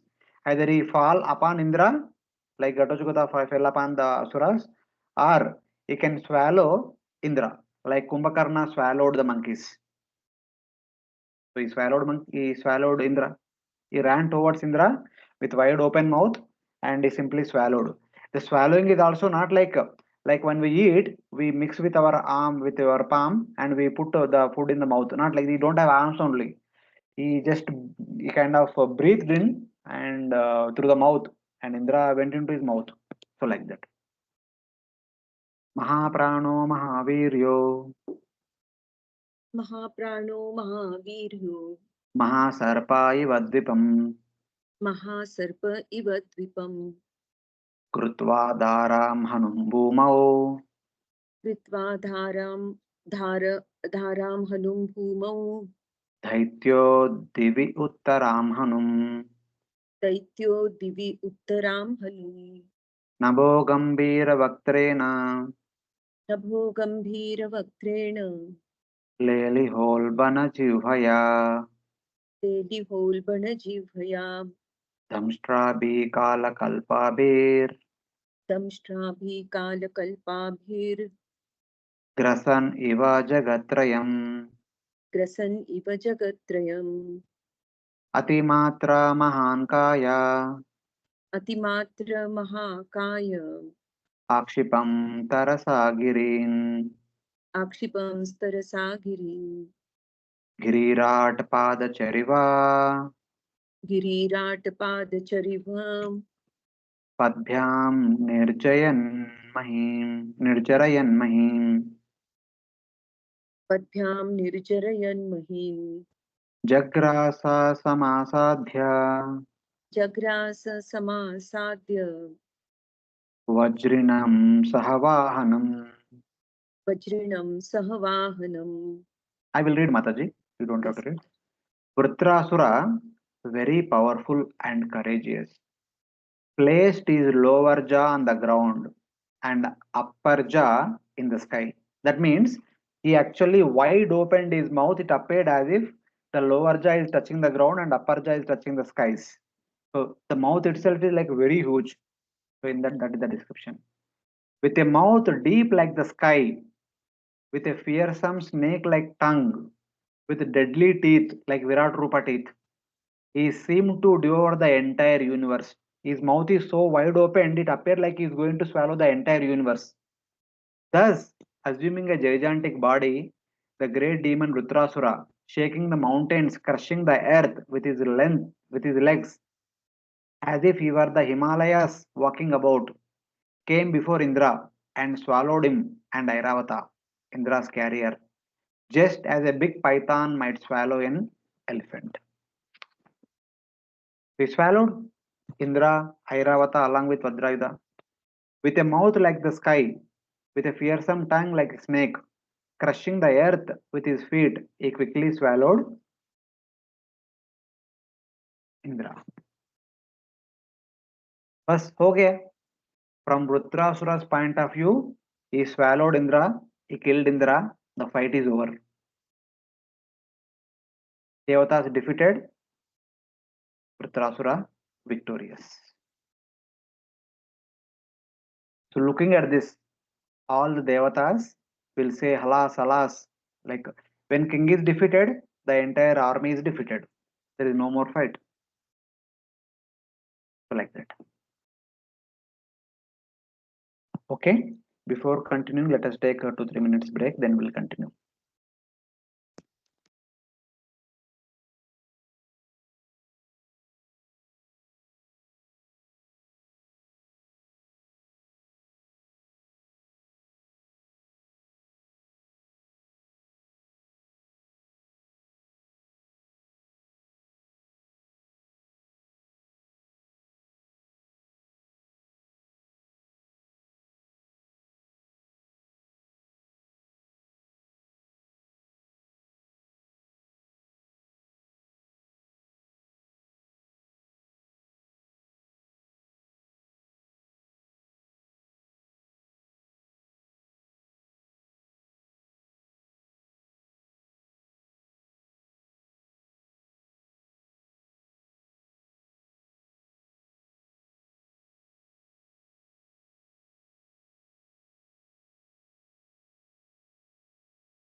Hare Krishna. Devotees are there? Hare Krishna. Prabhuji. Anyone has any questions till now? No, Prabhuji, no questions. Other devotees. Prabhuji, I was thinking about the time aspect when you were speaking. Hmm. I'm kind of confused always when you say Kal, like Krishna says, I am Kal in Bhagavad Gita. Then you spoke about three aspects of Kal: the creation, the maintenance, and the annihilation also. So, so for Harinam, when we say Harinam Prabhu, like, so we say Krishna is not different from his names. So we understand the names to be Krishna only. But it seems that these things like Kal or Harinam, they are persons. They're actually persons. So how do you understand this? I'm still confused about it. I don't know if this is off tangent question, but See, name is yeah. not different from the person, that is understood. Okay. In our case, it is not same because our names are given to our body, not to the person. Yes. But in Krishna's case, the name is Krishna's. So in that way, same. Yeah. So Kala, we have to understand like one's energy or one's power. It's like, I mean, of course, Kala also Lord's under form also, but from our practical point of view, we can understand that Kala is the energy of a person. For example, Indian Parliament makes a rule, the entire country follows. Yes. The rule what they made, the rule coming as GO, government order, that is Kala. So no one can go against that order. Everyone has to follow that order.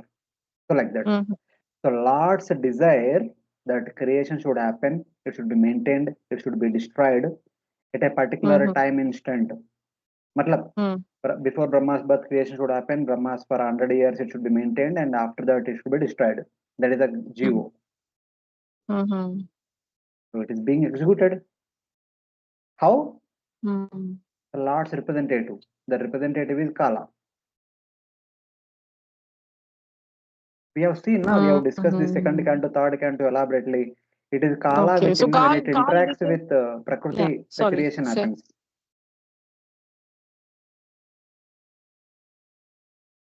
It is Kala when interacting with Prakriti, the creation happens. It is Kala when it is interacting with Prakriti, maintenance is happening. It is Kala when interacting with Prakriti, destruction will happen. It's like that. See, for example, So Kal it can is be considered as the energy of the Lord also. in that way, since it is Lord's energy, it is not different from the Lord. The same thing in our day also we can see. It is a time which inspires us to go to bed in the night, even though you might want to be awake after 10:30.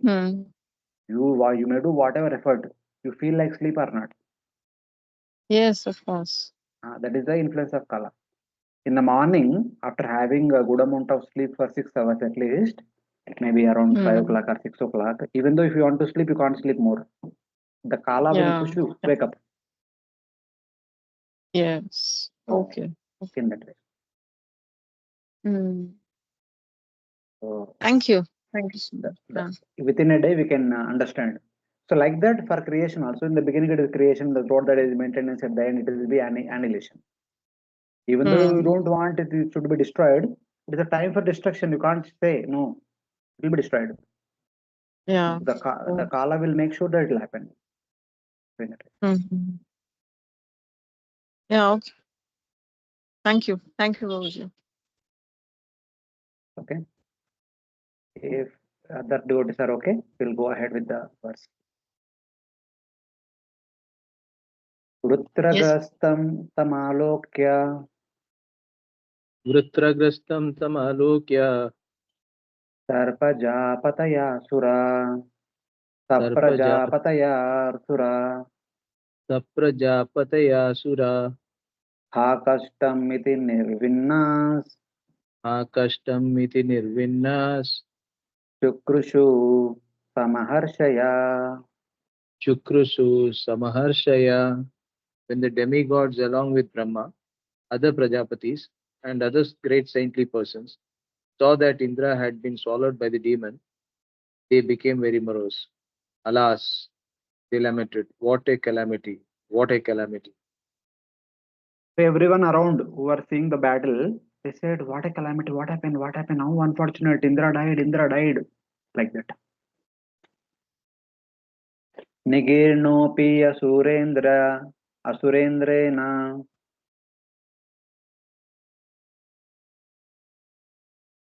Nigirno Sorry. Surendran. mama rodaram gataha Mama Rodaram Gataha. mahapurusha sannaddo Mahapurusha Sannadho. yoga maya balena cha. Yuga Maya Balena Cha. The protective armor of Narayana, which Indra possessed, was identical with Narayana himself, the Supreme Personality of Godhead. Protected by the armor and by his own mystic power, King Indra, although swallowed by Vrtrasura, did not die within the demon's belly. Yeah. So, but though devatas were crying out, Indra died, Indra died, Indra died, but Indra himself was well equipped with Narayana Kavacha, as well as he himself is not an ordinary person. He is the king of the devatas. He is also endowed with so many mystic powers, etc. etc. So though Vrtrasura swallowed him, but he protected himself in spite of being swallowed by Vrtrasura. So that's protected by Narayana Kavacha and by his own mystic power. Indra, although swallowed by Vrtrasura, did not die within the demon's belly. He entered into the belly of the Vrtrasura, but he did not die. Even in the Ramayana movie, they show when Kumbhakarna was swallowing the monkeys, some of the monkeys are coming out of the ears of Kumbhakarna. They went inside the mouth and they went here and there and they came out of the ears. Even there was one demon when Hanumanji was jumping across. Hanumanji went inside the body of the demon and then pierced the body of the demon and came out. I don't remember the demon name, but he did it. Surasa? Right. So like that. Same thing now Indra is going to do. Indra was swallowed by Vrtrasura, he went inside the stomach, but he did not die. He remained alive, transforming himself into air. So he remained invisible in the form of air by the power of invisibility. So for example, like when you eat something, since it is grass, like when you take a biscuit in your mouth, you actually crush, it becomes powder. When it becomes powder, you cannot make it back to biscuit. So Indra, when he was swallowed by Vrtrasura, he himself converted into air. Air को आप कितना भी crush करो, कुछ होता है नहीं. Air will be remaining as it is. So something like that. So basically, he became subtle. He became like air-like personality. So Vrtrasura cannot crush him, cannot digest him. So like that. He will remain as he is. That is because of his mystic potency and because of the influence of Narayana Kavacha. Bitva vajrena tatkukshim Hitva vajrena tatkukshim. Nishkramya balabhid vibhu Nishkramya balabhit vibhu. Uchakatra shira shatror Uchakarta shira shatror. Girishrungam ivaujasa. Girishringam ivaujasa. With thunderbolt, King Indra, who was always extremely powerful, pierced through Vrtrasura's abdomen and came out. Indra, the killer of the demon Bala, then immediately cut off Vrtrasura's head, which was as high as the peak of a mountain. So powerful Indra, the killer of the Bala demon, piercing Vrtrasura's abdomen with a thunderbolt, emerged from his body and with great force cut off his head, as if cutting the top of a mountain. So Indra, from the abdomen of Vrtrasura, he cut off the abdomen into two pieces and he came out, just like for Mataji's, the cesarean operation is being done and the child is brought out of the womb, something like that. Indra came out of the abdomen, piercing the abdomen of Vrtrasura, like that.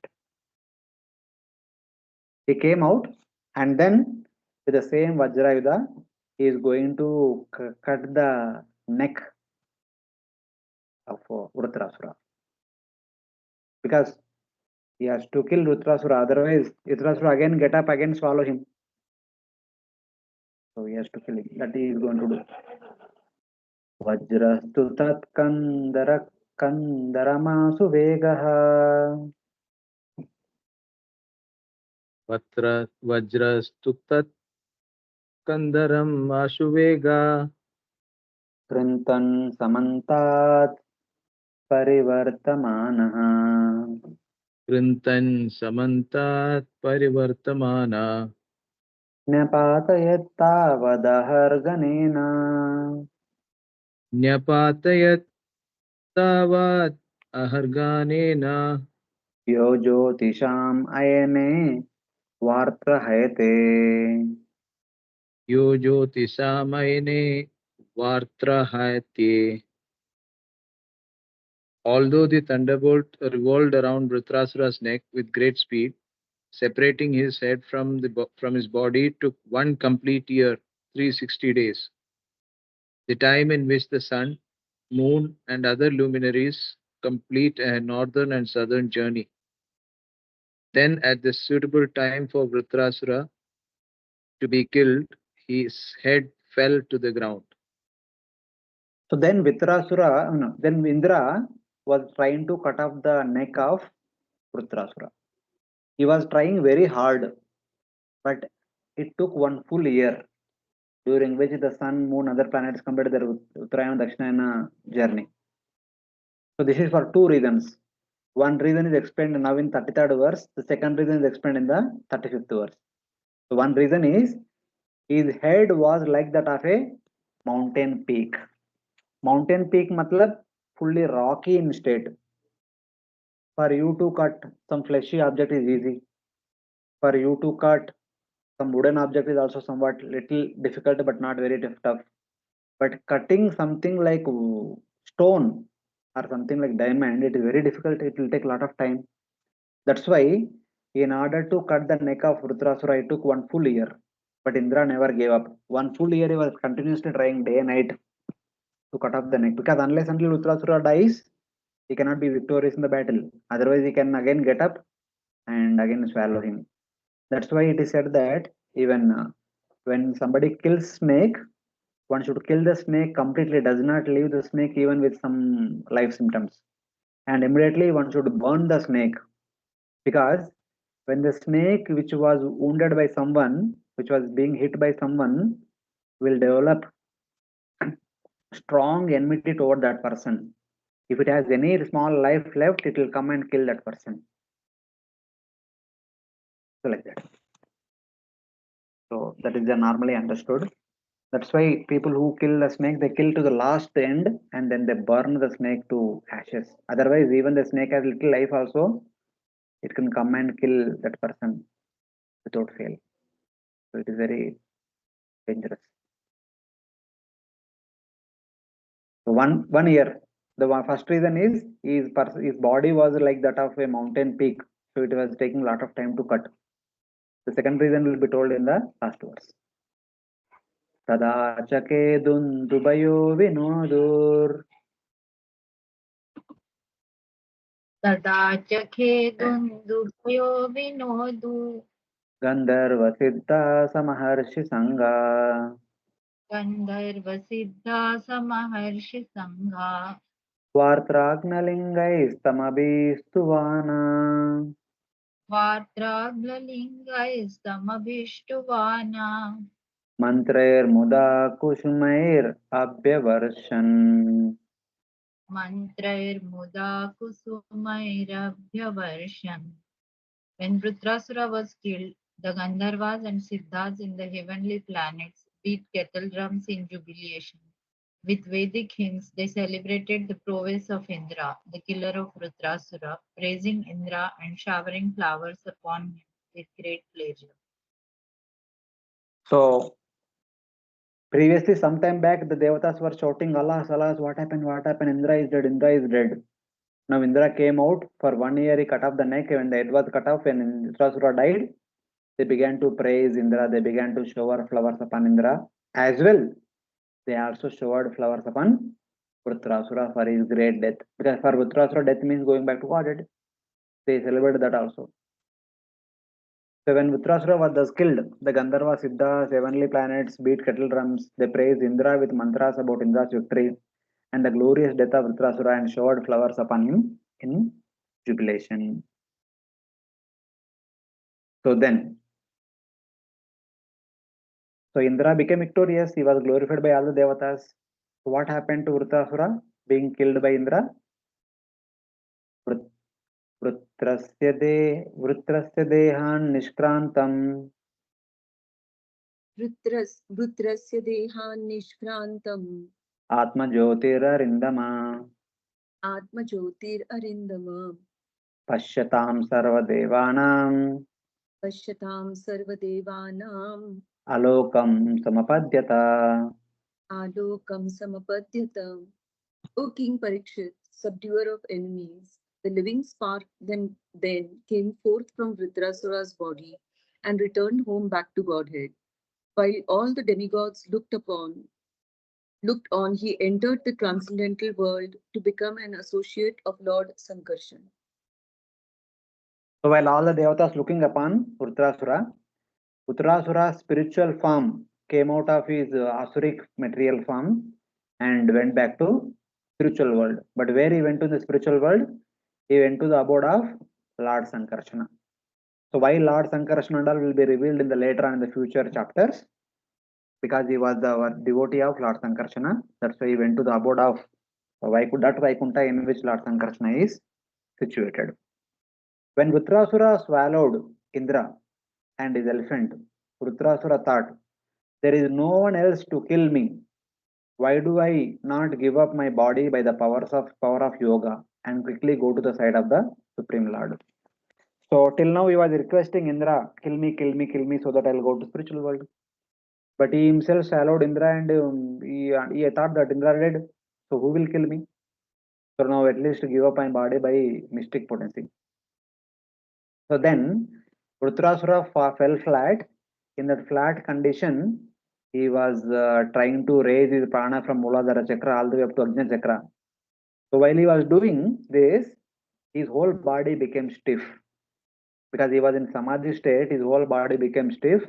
As a result of that, Indra was not able to cut the neck of the Vrtrasura. That's why it took 1 year. But whatever it is, it's both simultaneously happened. As at a proper opportune moment. The second reason is Vrtrasura cannot die in inappropriate moment, just like Bhishma was waiting for the Uttarayana to begin. Similarly, Vrtrasura was also waiting for a right time to give up his body. That right time is after 1 year. He was waiting for that 1 year to pass. So till then, he was in meditation and his body was so stiff that Indra could not cut it. So both happened simultaneously in a fortune time and fortune moment. So the 1 year is completed. Indra cut off the neck of Vrtrasura, and Vrtrasura again he raised his prana to all the way up to Ajna chakra and piercing that body, and he attained spiritual world. So he then entered into samadhi. At that moment, Indra tore open the abdomen of Vrtrasura, who was unconscious, came out and cut his head off. This should be understood from the comparison of cutting off a mountain peak. So his manifested spiritual body, Atma Jyoti, became separate from his gross body and then attained the Vaikuntha of Lord Sankarshana beyond the material world, Alokam. So thus Vrtrasura attained the spiritual abode, the abode of Lord Sankarshana in the spiritual world. So it is like that. This is how Vrtrasura attained perfection by himself, by raising his prana, and also by Indra's killing him. So in that way. So while I was preparing this, I was thinking that why Vrtrasura had to wait till now. He could have attained perfection long back only. He could have did Ashmistic yoga process only and then attain perfection. Then I thought that because externally is not a yogi. Externally he is in the body of Asura. So being killed by Indra, he will be purified of that prarabdha karma.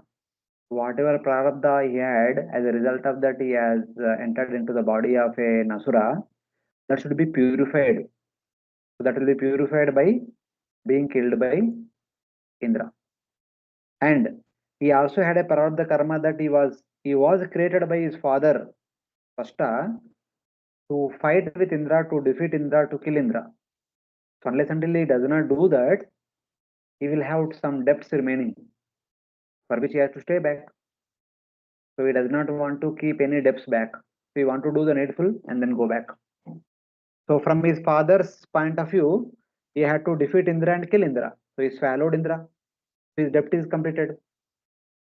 And then he entered into mystic yoga and then he wanted to give up his body. So like that, we can understand. So this is how he kind of attained perfection and went back to Godhead. Okay, everyone is following? Hare Krishna, Prabhuji.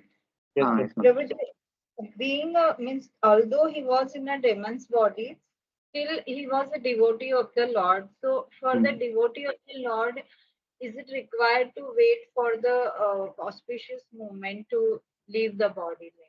Because Yes, for yes. Vishnu, it was obvious that he wanted to have darshan of the Lord at the end. That is why he was waiting. But here, like, how we understand? See, Mataji, that's fine. The both are there. It's not that okay, no need to wait for the auspicious moment. You can wait now. What is the problem? Both possibilities are there. You can wait. You don't have to wait also. See something like when you practice bhakti, one aspect of bhakti you will be inspired. Some people are inspired by okay, everything we should do at appropriate times. They follow that. There is nothing wrong in that. And others say that no need to follow these timings and all. You doing something is important. When you do it does not matter. Some people might say that both are right. You cannot deny them. You cannot over glorify them also. You can just according to their personal mood they follow. They're not wrong. Any other Okay. devotees have any questions? Hare Krishna. Hare Krishna, no Prabhuji, thank you. Okay. So this section of Vrtrasura, this section of Indra episode will be completed by the 13th chapter. In 13th chapter, so now just like in the past, Indra killed Vishwarupa, he went through reaction. Now he is killing Vrtrasura, he will have to go through reaction. So what kind of reaction came upon Indra? This is a small chapter, we'll quickly go through so that this section will be completed. Okay? So let us quickly go through. The 13th chapter describes how Indra, fearing the reaction from killing a Brahmana, lived in the stem of a lotus at Manas Sarovara for 1000 years and later attained relief by performing a horse sacrifice. Previously, he went through punishment for 1 year and then distributed the results with 4 people. That's how he became free from killing the Vishwarupa. And this time, because this time it is a bigger Brahmahatya. He is not only Brahmana, but is a great devotee also. Of course, from that point of view, not that. But this time he is knowingly going to kill Vrtrasura, being the son of Tashta, being a son of a Brahmana. So Indra had to go to bigger reaction. He goes through bigger reaction for 1000 years, and also at the end he performs one atonement ceremony, Ashwamedha Yajna, so that he was completely purified of the reaction. Previously, he distributed the remaining reactions to different people, and this time he did not distribute. Instead, he performed a Ashwamedha Yajna. So in that way, he was kind of purified. Then he resumed his duties. That is mentioned in this chapter. Sri Shuka Uvacha. Shuka Uvacha. Vritre hate trayo loka. Vritre hate trayo loka. Vinashakrena bhurida. Vinashakrena bhurida. Sapala hi abhavam sadyo. Sapala hya bhavan sadyo. Vijvara nivrutendriya. Vijvara nivritendriya. So Please, Sukadeva Sukadeva Goswami is speaking. Goswami, sir. Prabhuji. I will read the translations for this chapter. You will just read the shlokas together. When Vrtrasura was killed, except for Indra, the three worlds and the preceding deities were immediately pleased and free from the trouble. Everyone except Indra was joyful because Vrtrasura died. Because previously they were afraid. Vrtrasura can swallow everyone in the entire universe. He was that big personality. After his death, everyone is happy, but Indra is not happy. What was the reason? There was some reason which was not told in the past. Before this fight started, before everything, actually there was a meeting among all the devatas and the rishis. They had a meeting. So somehow or other, we need to kill Vrtrasura.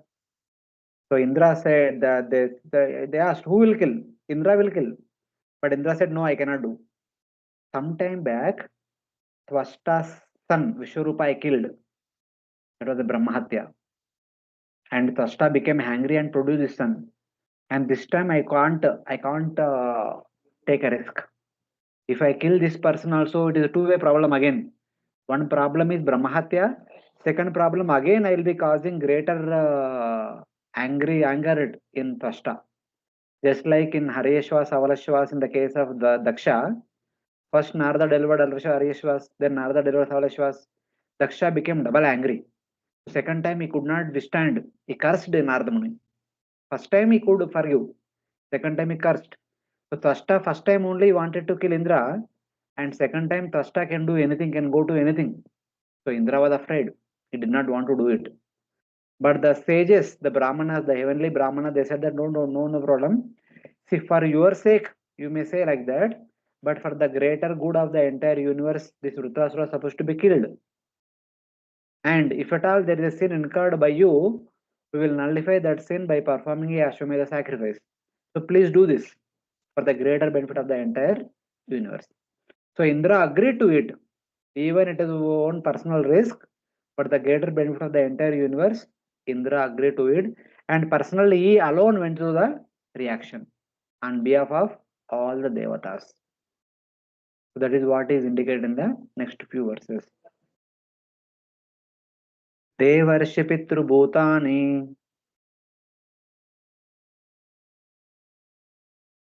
Someone repeat. Devashi Pitra Bhutani. Daitya Devanuga Swayam. Daitya Devanuga Swayam. Prati Jagmuhu Swadishnyani. Prati Jagmu Swadishyani. Brahmeshendradayastata. Brahmeshendra Dayas Tatha. Thereafter, the sages, the Pitrus, the Bhutas, the demons, the followers of the Devatas, and the Devatas headed by the Lord Brahma, Lord Shiva, and Indra returned to their respective homes. The first verse it is said that everyone is happy except Indra. The next verse is saying that after the battle is completed, everyone went back to their respective places. But though verse says that everyone went back, but one person could not go back. That was Indra. That will be mentioned in the future verses. Indra was not fit to return to his abode, Amaravati. The moment he killed Vrtrasura, he became distressed at killing a Brahmana. Thus, though the verse says that Indra returned home, he actually went to Manas Sarovara, stayed there for 1000 years, then performed a hour sacrifice, and finally returned home. That should be understood by the word Tataha afterwards.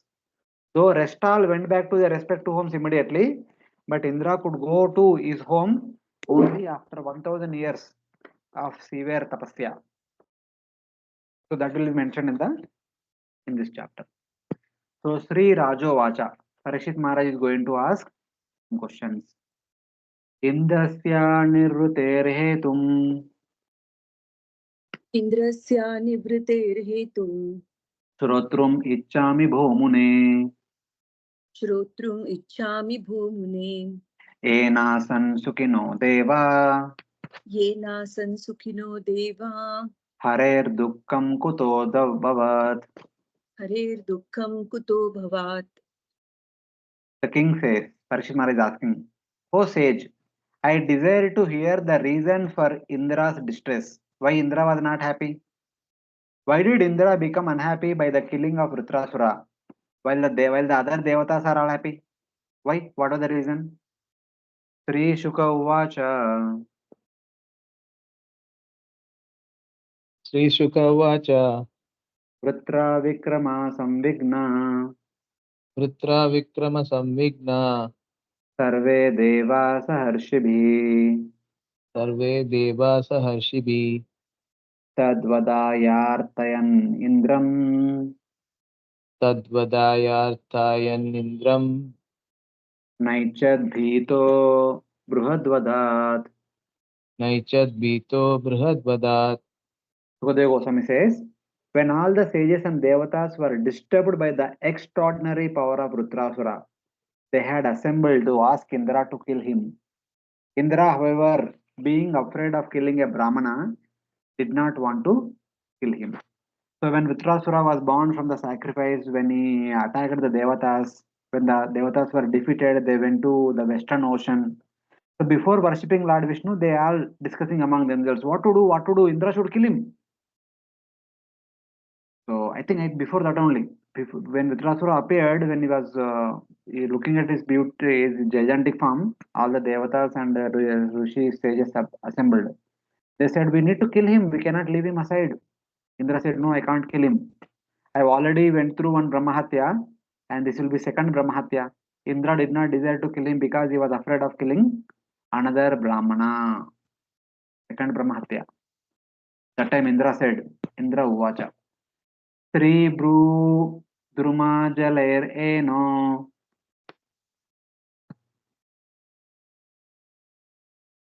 Sri Bhu Druma Jale Reno Vishwarupa Vadodbhavam Vishwarupa Vadodbhavam Vibhaktam Anugrahanadbir Vibhaktam Anugrahanadbhir Putrahatyam Kwamarjamaham. Vrtrahatyam Kwamarjamaham. So Indra says, I received extensive sinful reactions for killing Vishwarupa, but I was favored by the women, the land, that is the earth, trees, and water, who shared Indra's sinful reactions, so Indra became free. And thereafter, I was able to divide the sin among them. But now, if I kill Vrtrasura, another Brahmana, how shall I free myself from the sinful reactions? He was worried about this. Then the sages advise Indra, saying that no problem. We will perform a Ashwamedha sacrifice. But as a result of that, you will be freed from your sinful reactions. Sukadeva Goswami is saying that. Rushaya Tadupakarnya Rishayastat Rishyatat upakanya Mahendram Idamabruvan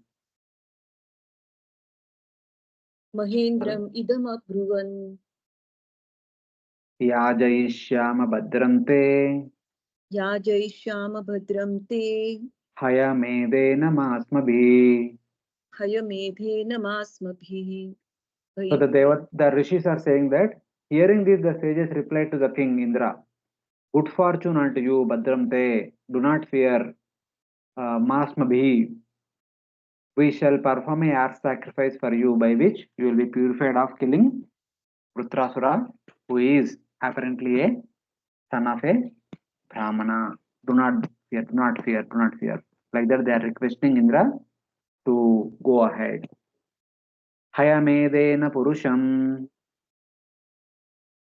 Ayamedena Purusham Paramatmanatmanam Ishwaram Paramatmanam Ishwaram Ishtva Narayanam Devam Ishtva Narayanam Devam Mokshasepi Jagadvadat. Mokshase api Jagadvadat. By worshipping the Supreme Lord Narayana, the Paramatma, with a harsh sacrifice, you will be freed from all the sins in the universe. My dear King, my dear Indra, don't worry, we'll perform a Ashwamedha sacrifice. As a result of that, you will be freed of all sinful reactions. Brahma Pitraha Gogno Brahma Pitraha Gognu Matruha Charyaha Gavan Matraha Charya Bhagavan Swada Pulkasako Vapi Swadaha Pulkasako Vapi Shuddhyeranyasya Kirtana Shuddhyeranyasya Kirtanat Samashmamedena Mahamakena Tam Ashwamedhena Mahamakhena Shraddhanvitosmabhir Anutishthitena. Shraddhanvito Asmabhir Anuthishtitena Hatvapi sa brahmacharacharam tvam Hatvapi sa Brahma Characharam Tvam nalipyase kim kala nigrahena. Nalipyase Kim Khalanigrahena. So now, here the sages are saying that, why are you so much worrying? By chanting the Harinam, the holy name of the Supreme Lord, all unimaginable sins are relieved. Then we are going to perform a Ashwamedha sacrifice in which the holy names are chanted abundantly. You will be purified, don't worry. Like that they are saying. One who has killed a Brahmana, a cow, his father, mother, or guru, a dog eater, or an outcast, can be immediately freed from all sinful reactions simply by chanting about the name of Lord Narayana. After killing even Brahmanas, what to speak of a low rascal like Vrtrasura? By our performing a harsh sacrifice, you will not be touched by. These are saying that, see, chanting the name of Lord Narayana can free you from killing a Brahmana. But here Vrtrasura is not a Brahmana. He is son of a Brahmana. You may consider him to be a Brahmana, but he is son of a Brahmana. He is an Asura. He is an Asura. So killing an Asura does not incur great sin, even if you consider him to be son of a Brahmana as a Brahmana, because he is son of a Brahmana. Still, that can be purified by performing. So even by chanting one name of Lord Narayana, you can be purified of all the sins. Then what to speak of performing a full Ashwamedha sacrifice? So like that, the sages are inspiring him to kill. But if you see, performing sinful activities in the strength of the holy name, knowingly if one does that, that is considered to be aparad. So Indra's case is like that. So even though Indra is doing it for a greater good, but knowingly thinking that, okay, I will chant holy name after killing him, that itself is a aparad. As a result of that, the sinful reaction this time is much stronger than the previous time. Previously, just 1 year he went through austerities and distributed with 4 people, he was freed. But this time he had to go through 1000 years of severe, very severe austerity. Because this time he is going to do something knowingly. And not only previously also did knowingly, he was a Brahmana son. But this time he kind of, okay, all of you are saying that you will perform a yajna, that because of that I will be freed. So he wanted to, willingly wanted to perform a atonement and then get relieved of sinful reaction. That's why he was implicated in a greater reaction. That's what is indicated in the next verses. Shri Shuka Uvacha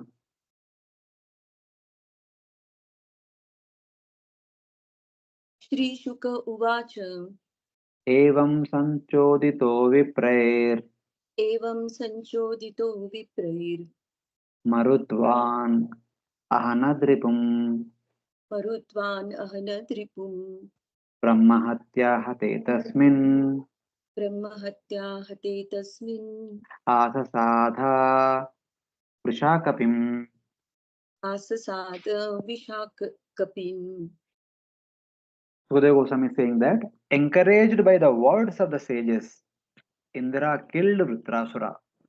And when he was killed, the sin of killing a Brahmana took shelter of Indra. Because knowingly and having the faith upon the process of atonement, he is going to kill a person, and the reaction would be very heavy. The reaction came in the form of a Chandala woman. That is indicated in the next verse. When Rutra was killed, the sin fell upon Indra. Because of committing sin and the strength of an atonement, the reaction was very strong. Without experiencing suffering, the atonement would not give relief by itself. Though he was decided that I will perform a atonement ceremony, he will be freed, but not. Since the action is very severe, the reaction is also very severe. He had to go through the result, and then when he performed atonement ceremony, then everything is cleared. Without experiencing suffering, the atonement would not give relief by itself. Therefore, they did not perform the horse sacrifice for Indra immediately. The sages, so even though the sages who promised that we will perform Ashwamedha Yajna immediately, but they could not do it because the sinful reaction is so severe. Indra went to a place no one knows where he is. So that Indra was away for 1000 years. So during that time, they requested Nausha to become Indra in his place, Apadharma Indra. And though Indra was a very good person, though he became Indra, but he himself became big problem for the sages. Because the sages suggested something inappropriately to Indra so that they can be free from their immediate problem. They themselves put into a big problem afterwards, and Indra also was put into a big problem for 1000 years. The sages, because of advising him to commit the sin and the strength of the atonement, also suffered misfortune, the result of the offense, for a long time. This suffering came from Nausha, who took over Indra's post. So during those 1000 years when Indra was in incognito, where he was, no one knows, that time they appointed Nausha as Indra, and Nausha was exercised his freedom upon the sages also. So like that. And somebody may ask, hey, why? How come? How come Nausha was made king, and how come Nausha became a deviant and caused trouble to the sages? It is not because Nausha, it is all by the will of the time. It is the time. John Bushke, these two people made a mistake and they both got the reaction appropriately. So it is like that. Hare Krishna, all of you are able to follow?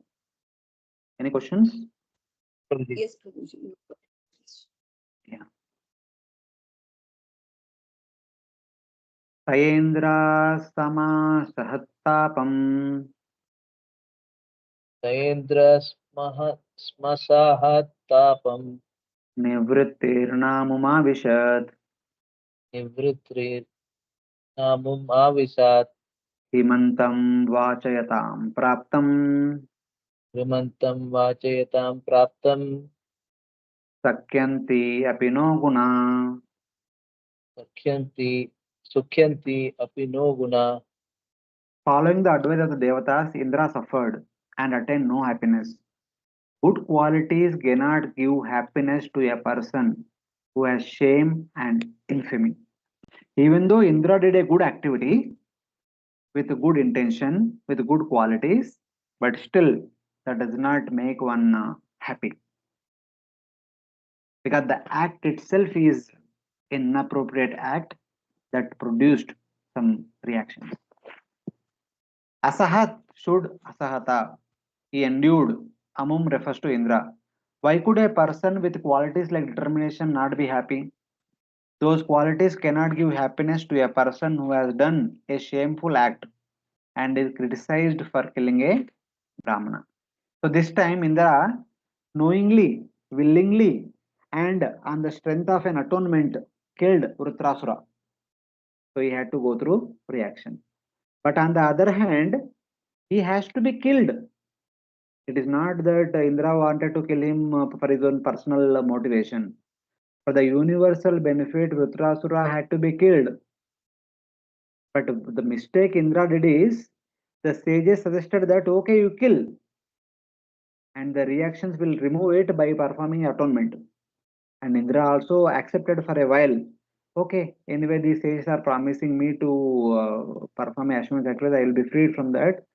So this kind of mutual agreement is not advisable at that point of time, because they have chosen that. As a result of that, they went through reaction. Both of them went through some certain reaction. That's how we have to understand it. Otherwise, the reaction could not have been so severe. So Indra would have directly killed. Okay, anyway, what can be done? I have to kill him, I will kill him, and also I will be ready to take the reactions. If with that acceptance he would have gone ahead, the reaction would not have been so severe.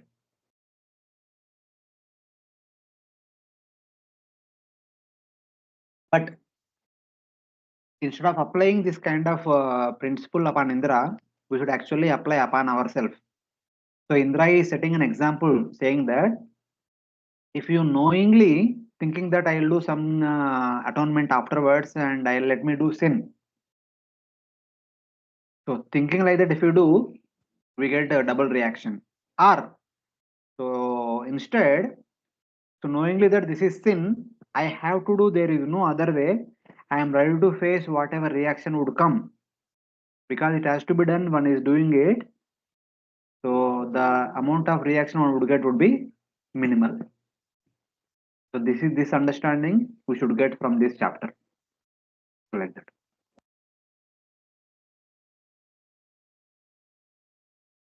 So then, what is the reaction? What kind of reaction Indra got? Tam dadarshanu dvavantim Tam dadarshanu chandalim ivarupinim Chandalim ivarupinim jaraya vepamanangim Jaraya vepamanangim yakshmagrastam asruppatam Yakshmagrastam asritpatam patam vikirya palitan kshema keshams Vikirya palitan keshams tishta tishteti bhashini Tishtatishtheti bhashinim meenagandhi asugandhena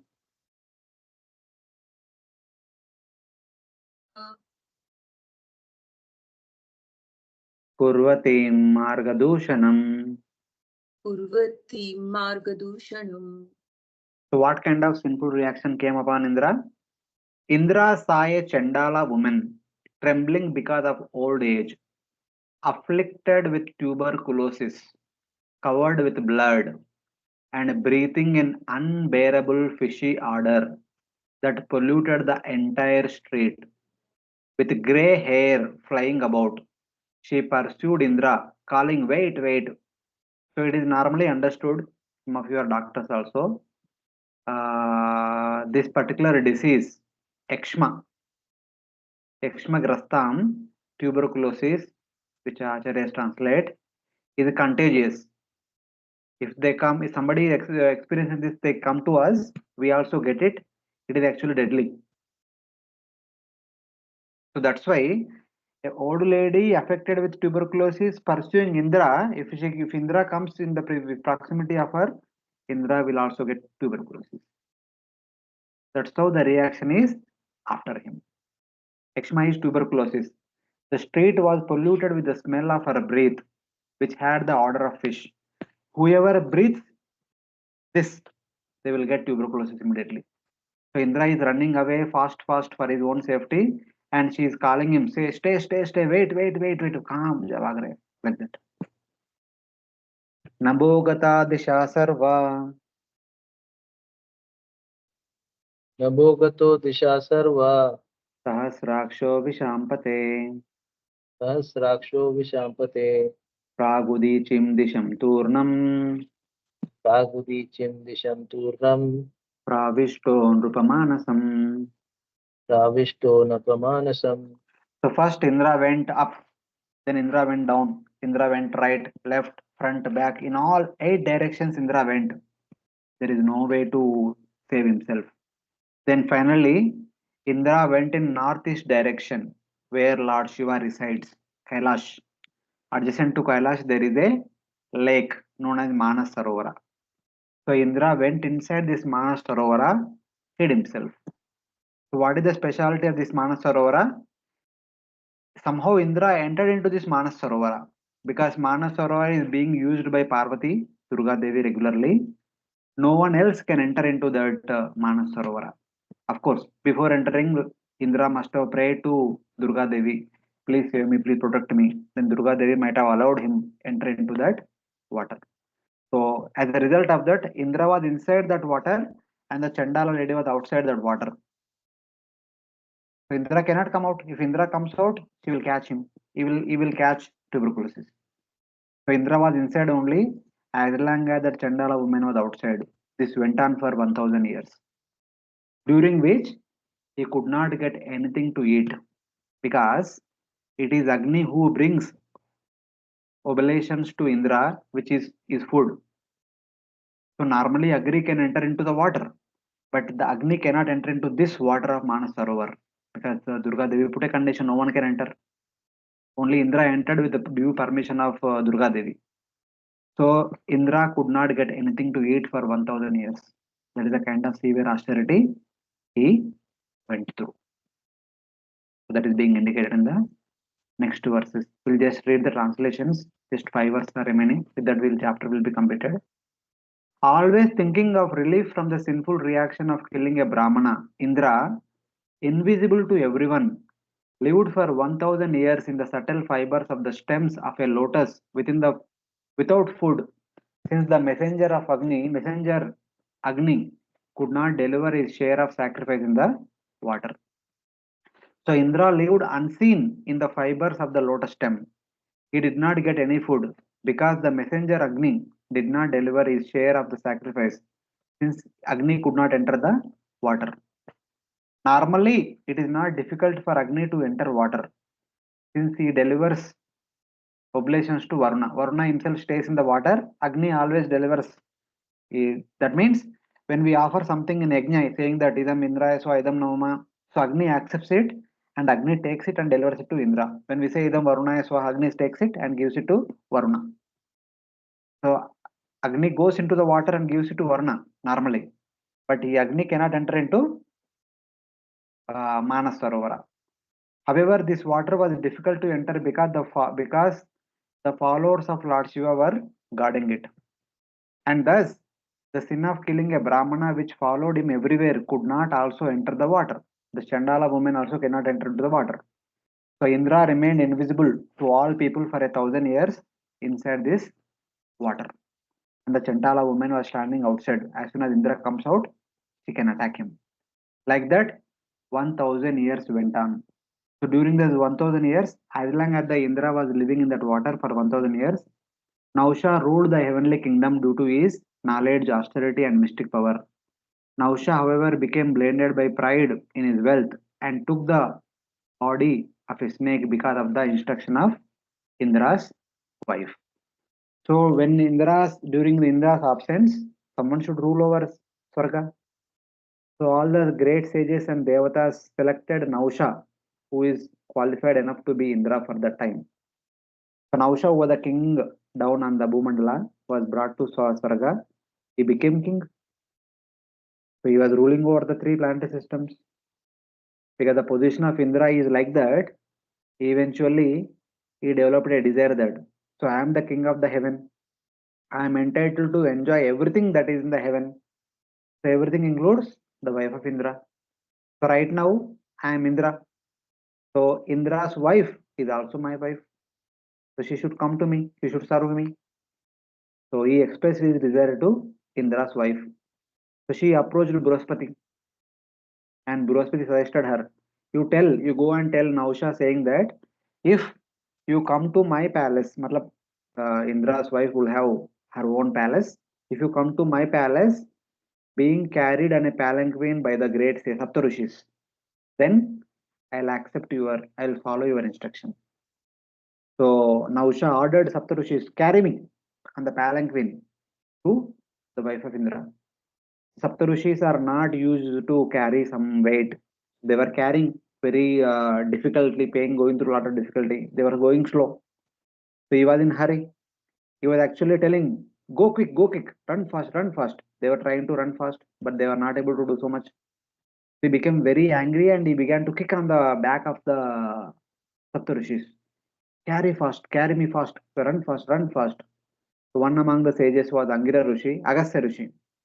When he was kicked by our King Nausha, saying that Sarpa, Sarpa, fast, fast. So they said that you are acting like a snake. You become snake. Like that he curses. Then Nausha understood what mistake he made. Then he begged forgiveness from the great sages. Then he asked for the remedy. Please tell me how long I should continue the snake and then when will I be delivered? Then the sages said that eventually in future, when you come in touch with your descendants, the five Pandavas, especially the Yudhishthira Maharaj and Bhima, by interaction with Yudhishthira Maharaj, you will be delivered. Like that, Agastya Muni says. That's why if you read Mahabharata, you will see that the interaction between Yudhishthira Maharaj and this Sarpa, Python. It is a beautiful chapters in that Mahabharata section, and he will be delivered then in the future, much later.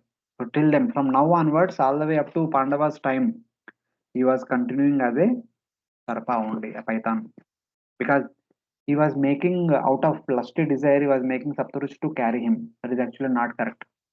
We had to go through big reaction. But the Saptarushi themselves had to carry this person who was filled with lusty desires. That happened because they suggested Indra that we will remove your sinful reaction by performing Ashwamedha sacrifice. So like that, the influence of Kala, the influence of Karma is there in the heavenly planets also. It is even the great sages also have to go through it. So we cannot deny it. So like we have to understand. Last couple of verses. Sorry, time is already up. We'll just read the translations. When the reaction to the offense of committing sin and the strength of the atonement was destroyed by meditation on the Lord, Indra was invited back to Swarga by the Brahmanas. When all these things are done, when Nausha was also cursed to become Sarpa when there was no one else, all the sages understood the mistake they made. They went to Manasarovar. They requested Indra to come out. Don't worry. Now that sinful, that lady is not there. You come out and we'll perform yajna. Not as an atonement, but to please the Lord Vishnu, to purify all of our, the sages also need to be purified and the Indra also need to be purified. So in that way, they request Indra to come out. So they performed Ashwamedha Yajna. The sin of killing a Brahmana depleted of its strength by Lord Shiva, guardian of the northeast, could not overcome him, since he was also protected by Mother Lakshmi, who lives in the lotus. So all the sages prayed to Mother Lakshmi as well as Lord Shiva. So both Mother Lakshmi protected Indra, Lord Shiva shooed away the sinful reaction so that she will not attack Indra. So Indra was saved thus. He came out and he performed the Ashwamedha sacrifice, and then he went back and resumed his position as Indra. So like that. The Brahmana sages approached him and had him properly perform a hour sacrifice with worship of the Supreme Lord. When the sages performed the hour sacrifice and Indra worshipped the Supreme Lord, the sin of killing Vrtrasura was completely destroyed, like the sun dissipating fog in the morning hours. After worshipping the Supreme Lord, controller of the sacrifices, the means of a horse sacrifice executed properly by Marichi and other sages, Indra was cleansed of his sin and was again respected, being resumed and being seated in his original position. So in that way. So finally, Falashruti. So Sukadeva Goswami is saying that intelligent persons should read this great narration about the purification and victory of Indra, which destroys all sins and glorifies the Supreme Lord, Bhakti, and the devotees.